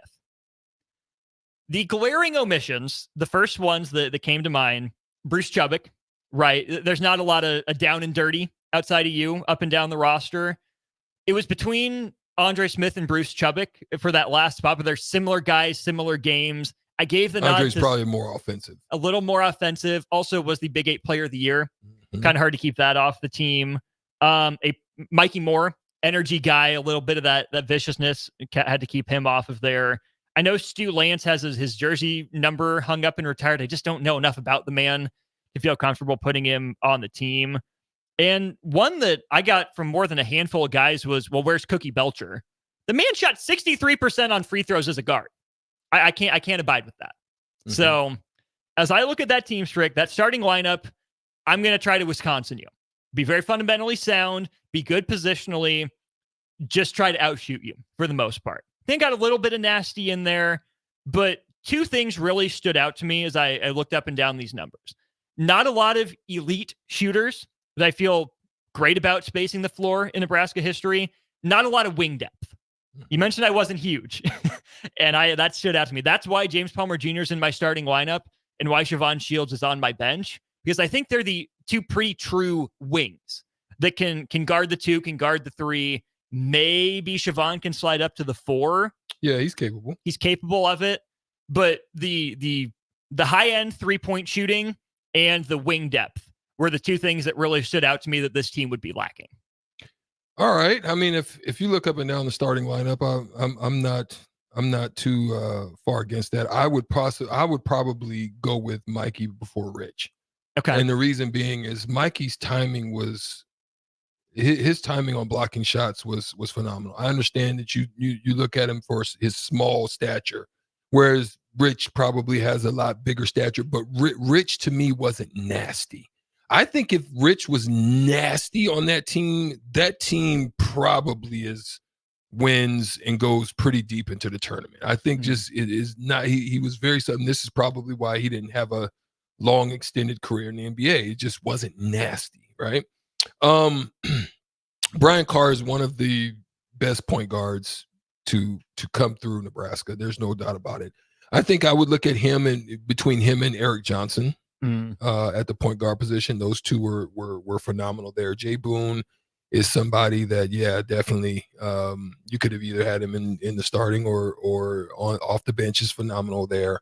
I like Jerry Fort, but I would also look at Teran Petaway. That's somebody that I probably would have, if being that I didn't have very much wing depth. Teran Petaway's just ability to create shots, space. He could rebound, has some athleticism. There were some things about him that showed me I liked his style of play for what especially he had defensive capability. He was long. I liked him for that as well. The reason I cut Teran Petaway off the team is because this is basically an all-star team. Not a lot of shots to go around. I don't want one guy dominating the ball. In a one possession do or die, yeah, Teran Petaway is definitely in my top 5. But in the context of the team I was putting together, I'm not sold. I can see. So, I'm that's with the rationale.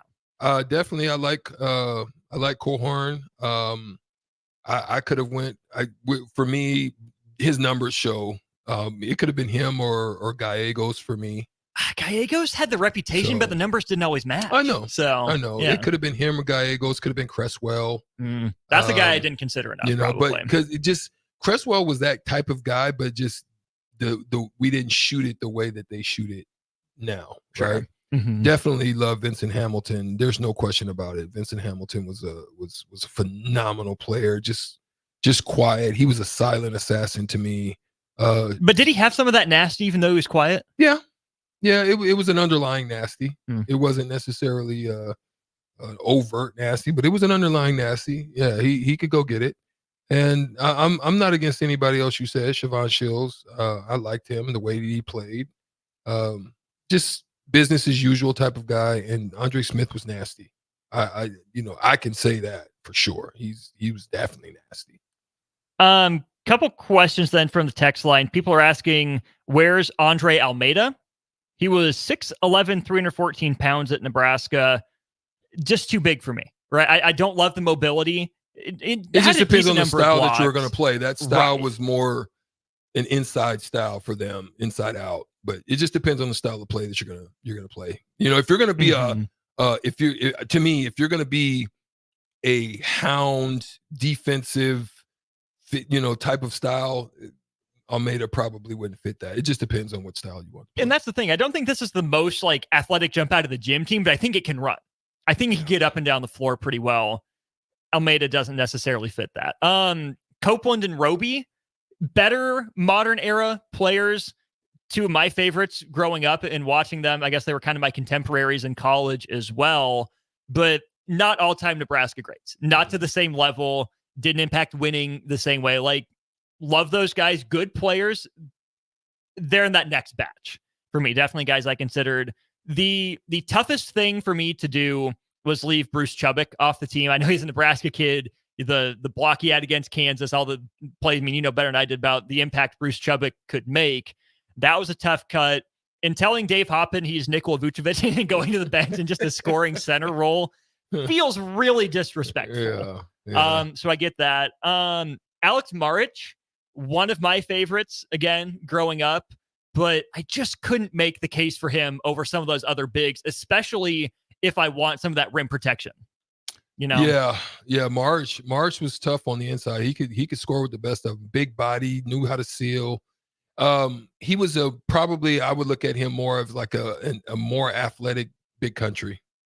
Ooh. Okay. Yeah, he was. Okay. He reminded me of that, but just more athletic. Mm-hmm.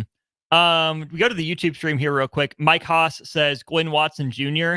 Love me some Glenn Watson Jr. Wish he would have come in a different era, but compared to the other guards that I have, I don't take Glenn Watson over a single one of them. I don't. Yeah. Yeah, I couldn't take Brian Carr off there or take him over Lou. No. I don't see. Or that. over Jerron or Brian Carr off the bench. Jerry Fort was an absolute bucket. Yeah, I don't know if I could. Yeah, I see where you're going. Derek Walker, a little undersized. I don't think fits the style that this team would be running. Again, good modern player. Tony McRae. Yeah. Thought about him for a second, but not all about it. Someone says Jamar Johnson, another tough cut. Yeah, like I say, JJ is a phenomenal player.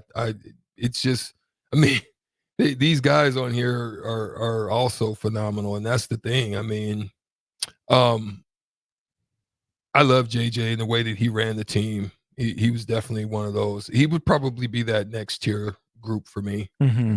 You know, like I'm saying, if you would have watched EJ, you guys, you know, I don't know, a lot of you guys didn't get to see Eric Johnson play, but Eric Johnson was a big physical Jamar Johnson, basically, with a little bit more athleticism.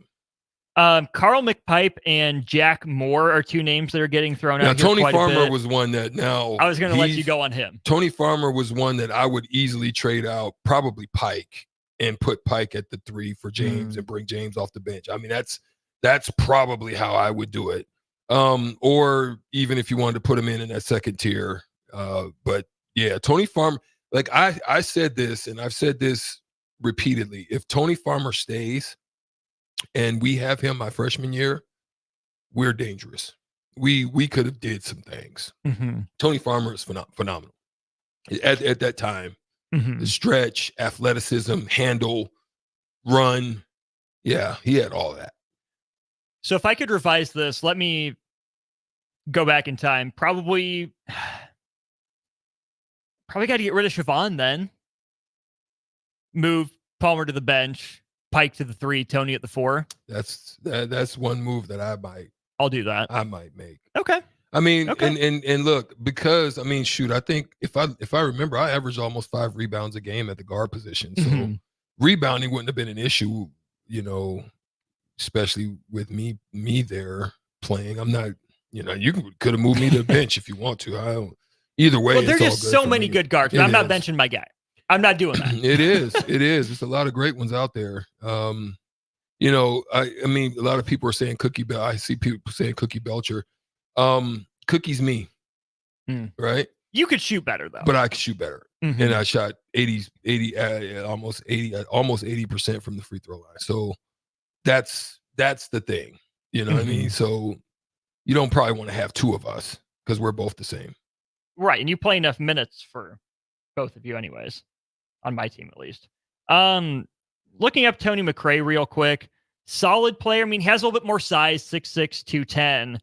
But the impact I just didn't always see. I mean, for his career, averaged 8, 4, and 1. Like that's okay. But I got guys that can do what he does more consistently and at a more impactful level. So, yeah, I think you did a good job, man. I mean, that's That's a pretty good list, bro. I'm actually impressed. That's a pretty good list. The one glaring oversight of Tony Farmer aside, on my initial list. Listen, I mean, if you needed with the athleticism of that group, if you needed some 3 work and a comeback, with the penetration and the push abilities of me and Tyronn Lue, with Pike on one wing and Cohorn on another, it's 3-point heaven. Give me any one of those centers to ring run and rebound for you guys. This lineup would be a killer lineup. Lue, Strick, Pike, Cohorn, and Farmer. Ooh. That's danger. Tony at center? Yeah. That's danger. I mean, you're talking my language now. Like figure out a way to stop that. Like, okay, we can stop you on defense. Mm-hmm. Because even if you didn't want Pike guarding a 4, I could. Right. I mean, when we played Tulane, I guarded Gerald Honeycutt, and he's 6'9" power forward. You are not 6'9". You know what I mean? Yeah. So even if you wanted to do that, that could happen. Mm-hmm. So, but on the other side, try to stop that. Yeah, no. Ain't happening, Captain. No. Text line, comment section. Let us know if you have any final thoughts. Tricky, thanks for letting me run that by you. Yeah. Fun little thought exercise. Yeah. That was great, man. Good job. I thought you did a wonderful job, bro. So credit DP for that segment. We'll put that podcast up there. Give us your thoughts on that podcast. Wherever it is, you get it as well. Apple Podcasts and Spotify. Just search for On the Block with Strick and Austin. It'll come up. You can listen back to this segment. For more of our arguments, you have any questions on the team composition, I'm more than happy to answer them. Either send them in on the text line comment section.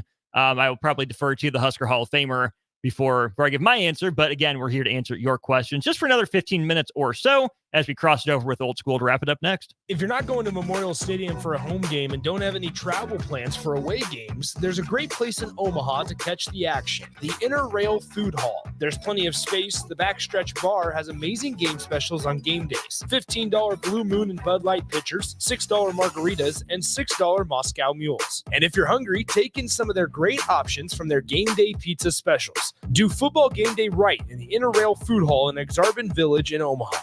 I could write a commercial telling you how great waffle weekends are at the chocolate season. Or I could just have Rico read you the menu. Banana Nutella. Nutella topped Belgian waffle with homemade whipped cream, chocolate chips, and freshly sliced bananas. Baconator. Buttermilk waffle with bacon slices tucked inside, topped with salted whipped butter, caramelized pecans, and pure maple syrup. Waffle weekend brunches at the chocolate season. PB&J. 40th and Old Cheney or online at thechocolateseason.com.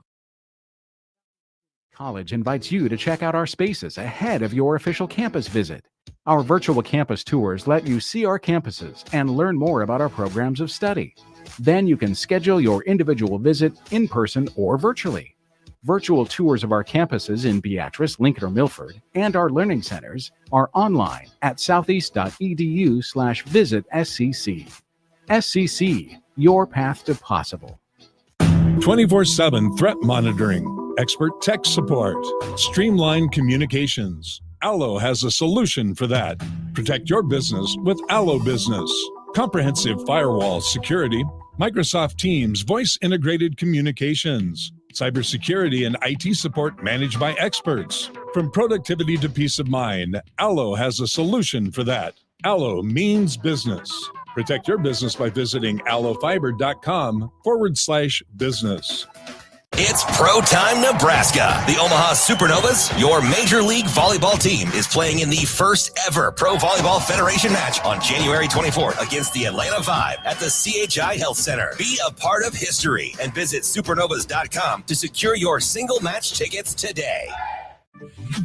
Not many businesses can say they've made it 60 years, but Madsen's Bowling and Billiards can. With 12 bowling lanes and the biggest pool room in Nebraska, where else would you go to enjoy an afternoon or evening? There's a great daily specials like $2 Tuesdays, games of bowling, shoe rentals, draft beers, and tacos, all just $2 each. Have a delicious burger at EJ's Lounge before or after your bowling or pool session, and you'll leave satisfied. Madsen's Bowling and Billiards at 47th and Dudley. Hi everyone, Kendall Warnock, A1 Automotive in downtown Lincoln. The last few years have been wild, but we've been here for you through all the ups and downs, and we'll be here for you when you need us the most. For all your travels and for your day-to-day driving. With winter conditions causing problems all over town, the last thing anyone needs this year is constant car troubles. Let us help you drive in peace and make sure you drive to work and to winter destinations safe. A1 Automotive, 11th and L Street downtown, always honest answers. My dream was to work in commercial banking, but it required a college degree and I didn't have one. I found out that Doane had classes for adult learners on the Lincoln campus and online. So I earned my bachelor's degree, and 5 months later, I landed my dream job. I decided to continue my education, and now I'm working on my MBA at Doane. For me, the Doane experience has been life-changing. Start 2024 off on a high note by loading up on meat and more at the Mercado by Certified Piedmontese at 84th and Havelock. This week's special through January 23rd is a Nebraska ground beef case sale. 12 one-pound packages of premium Nebraska ground beef for just $46.99 per case and $2 off Graza olive oils. Plus, don't forget their 2 new locations now open, one at 30th and Yankee Hill in Lincoln and 168th and Maple in Omaha. Get to the Mercado today for the best meat in town.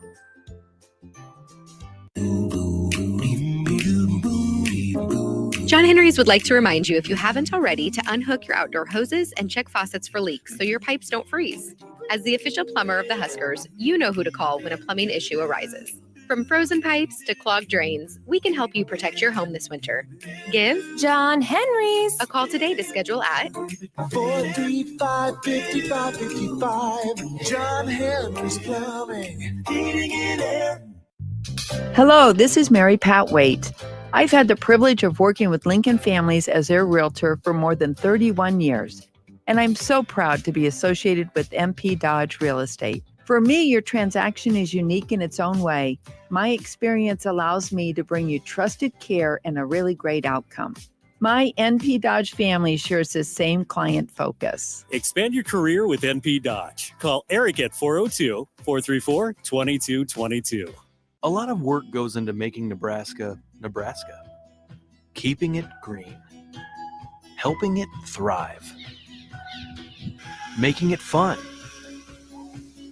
Everything that goes into caring for our outdoors, from waters to wildlife, plays a big role in making Nebraska home. Learn how we help conserve our state's natural resources at outdoornebraska.org. Paid for by Nebraska Game and Parks. Aired with the Nebraska Broadcasters Association and this station. Now back to On the Block with Strick and Austin on 93.7 The Ticket and theticketfm.com.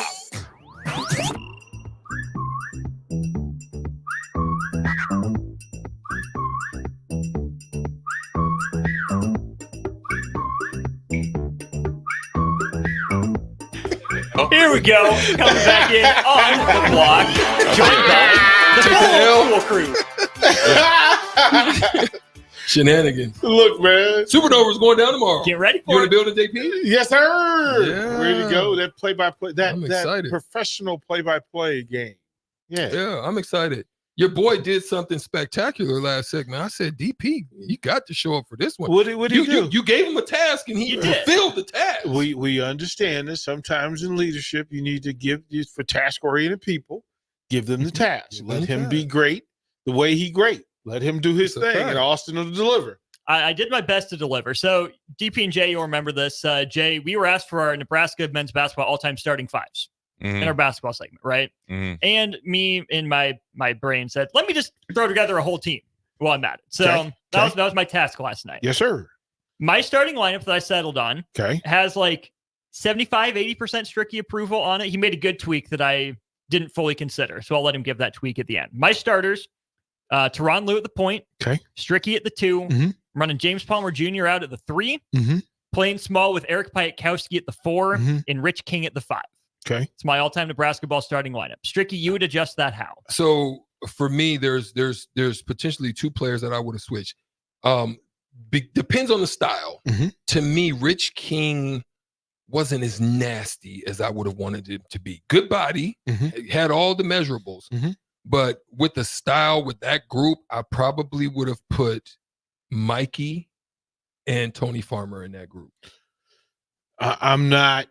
And Mikey handles himself in the post. I would have said, go ahead and let Tony play the big, because I saw Tony play big in elite circles. Mm-hmm.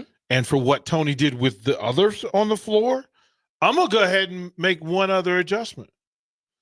I'm going to put that Boone character in there because I saw what he was doing for everybody else all the time. Deron Boone was of that group as great a facilitator and a fixer, a defensive fixer, which is the underrated part, because he was a back cutter. You know, somebody would he'd slide off to help, get a pick, get a hand in, then get in transition and then feed. Like he would give it up. So that's where I would go. That group, you're not wrong in any of it. Vincent Hamilton is always a part of the conversation. So that was just my starting lineup. Okay. Yeah, just piecing the team together with the bench. Okay. You mentioned Deron Boone. He's on the bench. Okay. Brian Carr, all-time leading assister, on the bench. Got it. Jerry Fort, one of the top 3 leading scorers, on the bench. Okay. It felt terrible to bench the all-time leading scorer in Nebraska history and Dave Hoppen. It's a thing. Had to do it with the style of play that I think this team's going to do. It's a thing. I throw Lance Jeter, a personal favorite, in that conversation. 2-year guy at a community JUCO, really good for 2 years. Kerry Cohorn, maybe less handle than Casey, but probably the best pure marksman as a guard in Nebraska history. Needs more shooting on this team. Okay. And then Siobhan Shields for wing depth. I got Andre Smith and Vincent Hamilton as my backup bigs. And there are a lot of glaring omissions. B. Day, Alex Marich, Bruce Chubbuck comes to mind. Mikey Moore's not on that team. Stu Lance has his number retired. I just don't know enough about him. And listen, let's not slight Bryce McGowan's. Correct. Let's not do that. Like we're better than that. Look, if he plays the full career, we give him the same credit we give Tony Farmer, right? Guys that could play in the league, play with some longevity in the league and with some success. And I'm not sure how many better scorers there were ever at Nebraska than Bryce McGowan.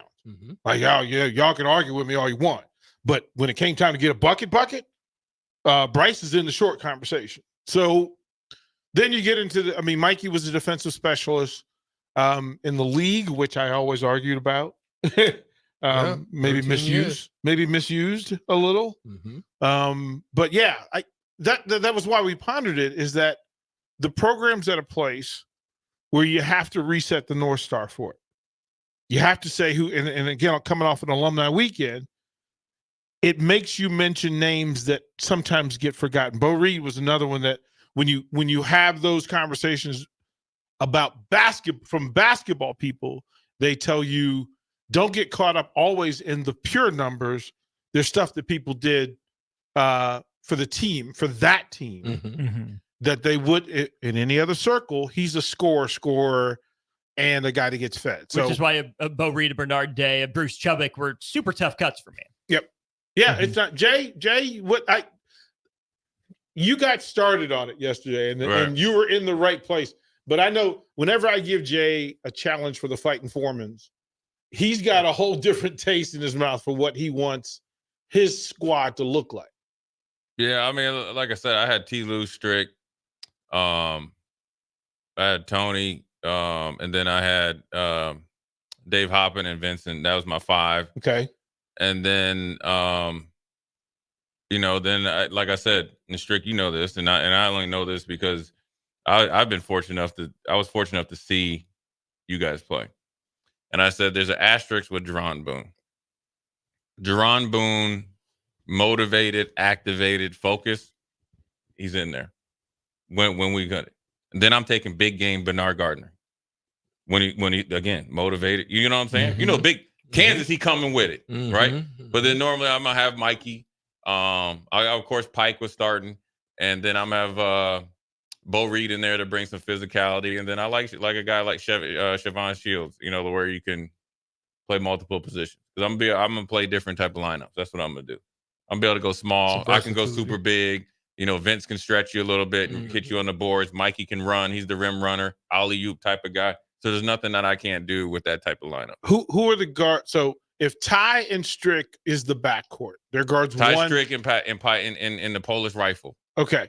So who are the next 2? Right? Because if you want to build a full team, and the bench. Who are the next two guards? And I don't care if they're ones, twos, combos.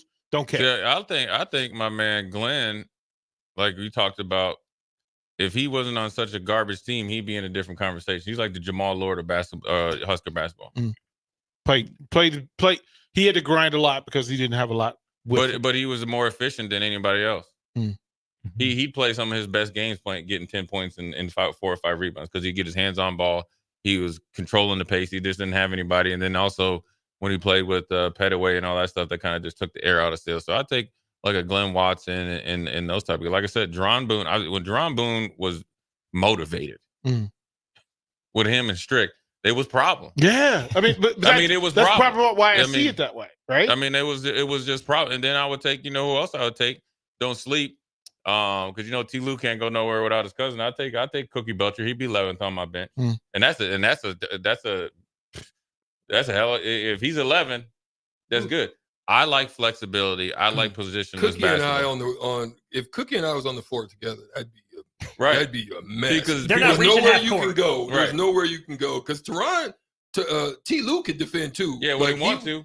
Yeah, when you make T. Lue mad, he's gonna pick you up full court. But boy, if me and Cookie was on this, that's okay. Danger zone. Then let me go ahead and ignite the fire. Nebraska basketball. Start. Let's do a quick because he's about to go deep. Oh yeah. Oh yeah. This is Lincoln's home for sports talk on the FM dial. Also online at theticketfm.com. On the internet. KNTK FM Firth 93.7 The Ticket. All right, and text line, feel free to join in.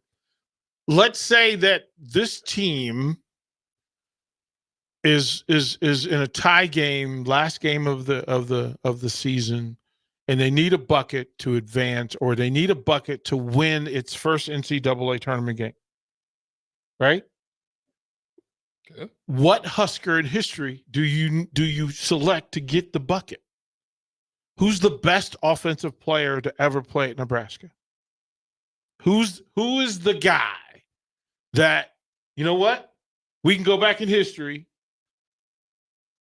It can be an open jumper. It can be open jumper. It can be a dribble drive. It can be a dribble drive. Like it can be a dribble drive. It can be. If his open jumper is Pike, I'm telling you, man. Strick, and Strick, and probably more. I seen Boone hit game winners and T. Lue. Yeah, I seen it with my eyes. Yeah, this ain't fictitious. Right. And they played against better competition than the Cats is playing right now. Yeah, I seen them three do some stuff that with my man Dan, and Danny needs the coach. Yeah, and everybody gonna have nice whips. No matter who they belong to. Y'all was NIL in real good. Strick. Yeah, man. I literally Strick. It's you. You're in transition. I watch Pike. Oh yeah. If it's in transition, I'm to the Baja. Yeah, I'm to the Baja. Right. And I'm pulling up if I have to. Yeah. And that's cash. 12-footer. 12-footer. If I can. That's me. Right now, if it's in the offensive set, I'm either on the post to give somebody to work. Yeah. Or I'm like I say, I'm all around. I'm looking at Pike. Okay, so you're in the post. You're in the post. You got mouse in the house, right? You got somebody there. Help's coming. Who do you want the help coming off of for you to kick to go ahead and put a nail in it? It would be Pike. For me. Yeah. I almost had to dump that. I'm looking for Pike. Austin, you're a shooter. You're a shooter's mind, right? Who do you want to kick to? He hit the doggone half-court shot on 3 attempts at the reunion. Right. I'm like, this man came straight off the cold. Right. And bang, took his coat off and bang one down. Man, I'm like, hey, that's a premonition. Austin, who's your? Because it'll lead to the all-offensive team, the all-time Nebraska all-offensive, and that may be the 5 you pick. But I think that. Well, I have to go off of the guys I selected for my team. Okay. That's how I'm going to do this, right? Because I didn't have Terrain Petaway on my team. He's a one-on-one bucket. Yeah. Bryce, one-on-one bucket. Mm-hmm. I'm down to Pike for obvious reasons. Okay. I'm down to Jerry Fort, who put up like 2,000 points in his time at Nebraska, averaged like 17 a game. Sneaky under the radar, though, JPJ. Dude hit some big ones. Did it off the dribble, did it off the catch. Not the same moments as Piatkowski, but, If I need a strict era guy, Pike. If I need a newer age guy, I'll take JPJ. And then real quick, I know you got the good fingers. Go pull up Nebraska record book for basketball and give me the top 5 scorers. And an interesting thing happened. Okay, top 5 Nebraska all time. Interesting scorers. 5, right, Jay? If I asked you who the top 5 scorers were in Nebraska history, if I said points, Dave Hoppin, isn't it? If I said points, that's 1. But if we said average per game, average per game. Different is the different list. Total points. It might be Teddy Ballgame there when he hit that 40 points in transfer. He went not top 10. I know he hit that 40 points. I'm out of here. Okay, top 5 in total points: Hoppin, Piatkowski, Fort, Smith, Andre Smith, and Alex March, Javon Shields tied. And points that was per game. Smith was the one that I kept looking He's for. on my bench. Yep. Points per game: Hoppin, JPJ, Petaway, Fort, and Tom Back. That's the one that I kept saying when you start to the whole thing got me curious, and you start finding these names. I don't know who that dude is. Played from 65 to 68. Oh, well, then there you go. That's all I. Well, but they're still they're guys who put in work. That's without the 3 too, right? That we don't talk about. Yeah, like I mean, even the coach, and nobody got that trivia question yesterday. No, I gave the answer to Strick though. So nobody got that trivia question yesterday. So we may have to open with it again. Sounds good. Yeah, that's good stuff. What else is coming up on Old School? Vince Hamilton. Well, hey man, we got Harbaugh sighting out there in San Diego. It's flooding. You got Harbaugh sighting. Tequila bottles opening themselves. Nah, man. That's Tijuana tequila bottles opening themselves right now. That's him dropping them bombs from Indianapolis. Man. He clogged another toilet up there. Out there, we got NFL news. And we got NBA news, man. The Bucks are second in the East and fired their coach, Doc Rivers. Crazy. Doc Rivers. Can you do a Doc Rivers voice? I played golf one time with Doc Rivers. He sounds just like that when he hit his ball in the gravel. Just chew gravel and then like he just got like marbles in his mouth. Doc.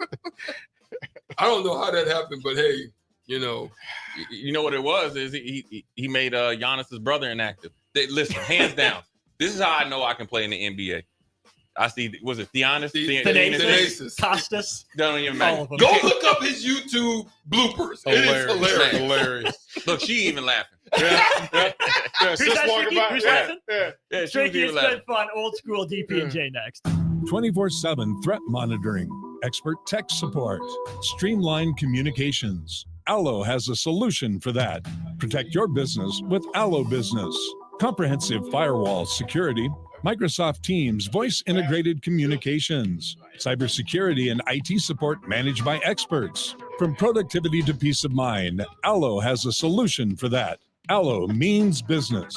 Protect your business by visiting allofiber.com/business. My dream was to work in commercial banking, but it required a college degree and I didn't have one. I found out that Doane had classes for adult learners on the Lincoln campus and online. So I earned my bachelor's degree, and 5 months later, I landed my dream job. I decided to continue my education, and now I'm working on my MBA at Doane. For me, the Doane experience has been life-changing.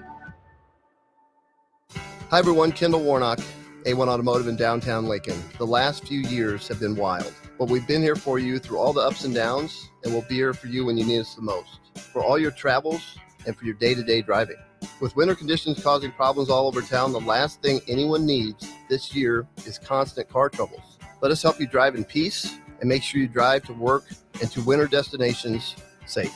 A1 Automotive, 11th and L Street downtown, always honest answers. Start 2024 off on a high note by loading up on meat and more at the Mercado by Certified Piedmontese at 84th and Havelock. This week's special through January 23rd is a Nebraska ground beef case sale. 12 one-pound packages of premium Nebraska ground beef for just $46.99 per case and $2 off Graza olive oils. Plus, don't forget their 2 new locations now open, one at 30th and Yankee Hill in Lincoln and 168th and Maple in Omaha. Get to the Mercado today for the best meat in town. Your home is your empire. Protect it with Empire Fence. Get a free instant quote with the online estimating tool at empire-fence.com. See an upfront estimate with no hidden fees. An Empire Fence can provide privacy and improve the appearance of your home. Keep kids and pets in or out of your yard, increase security, and add value to your property.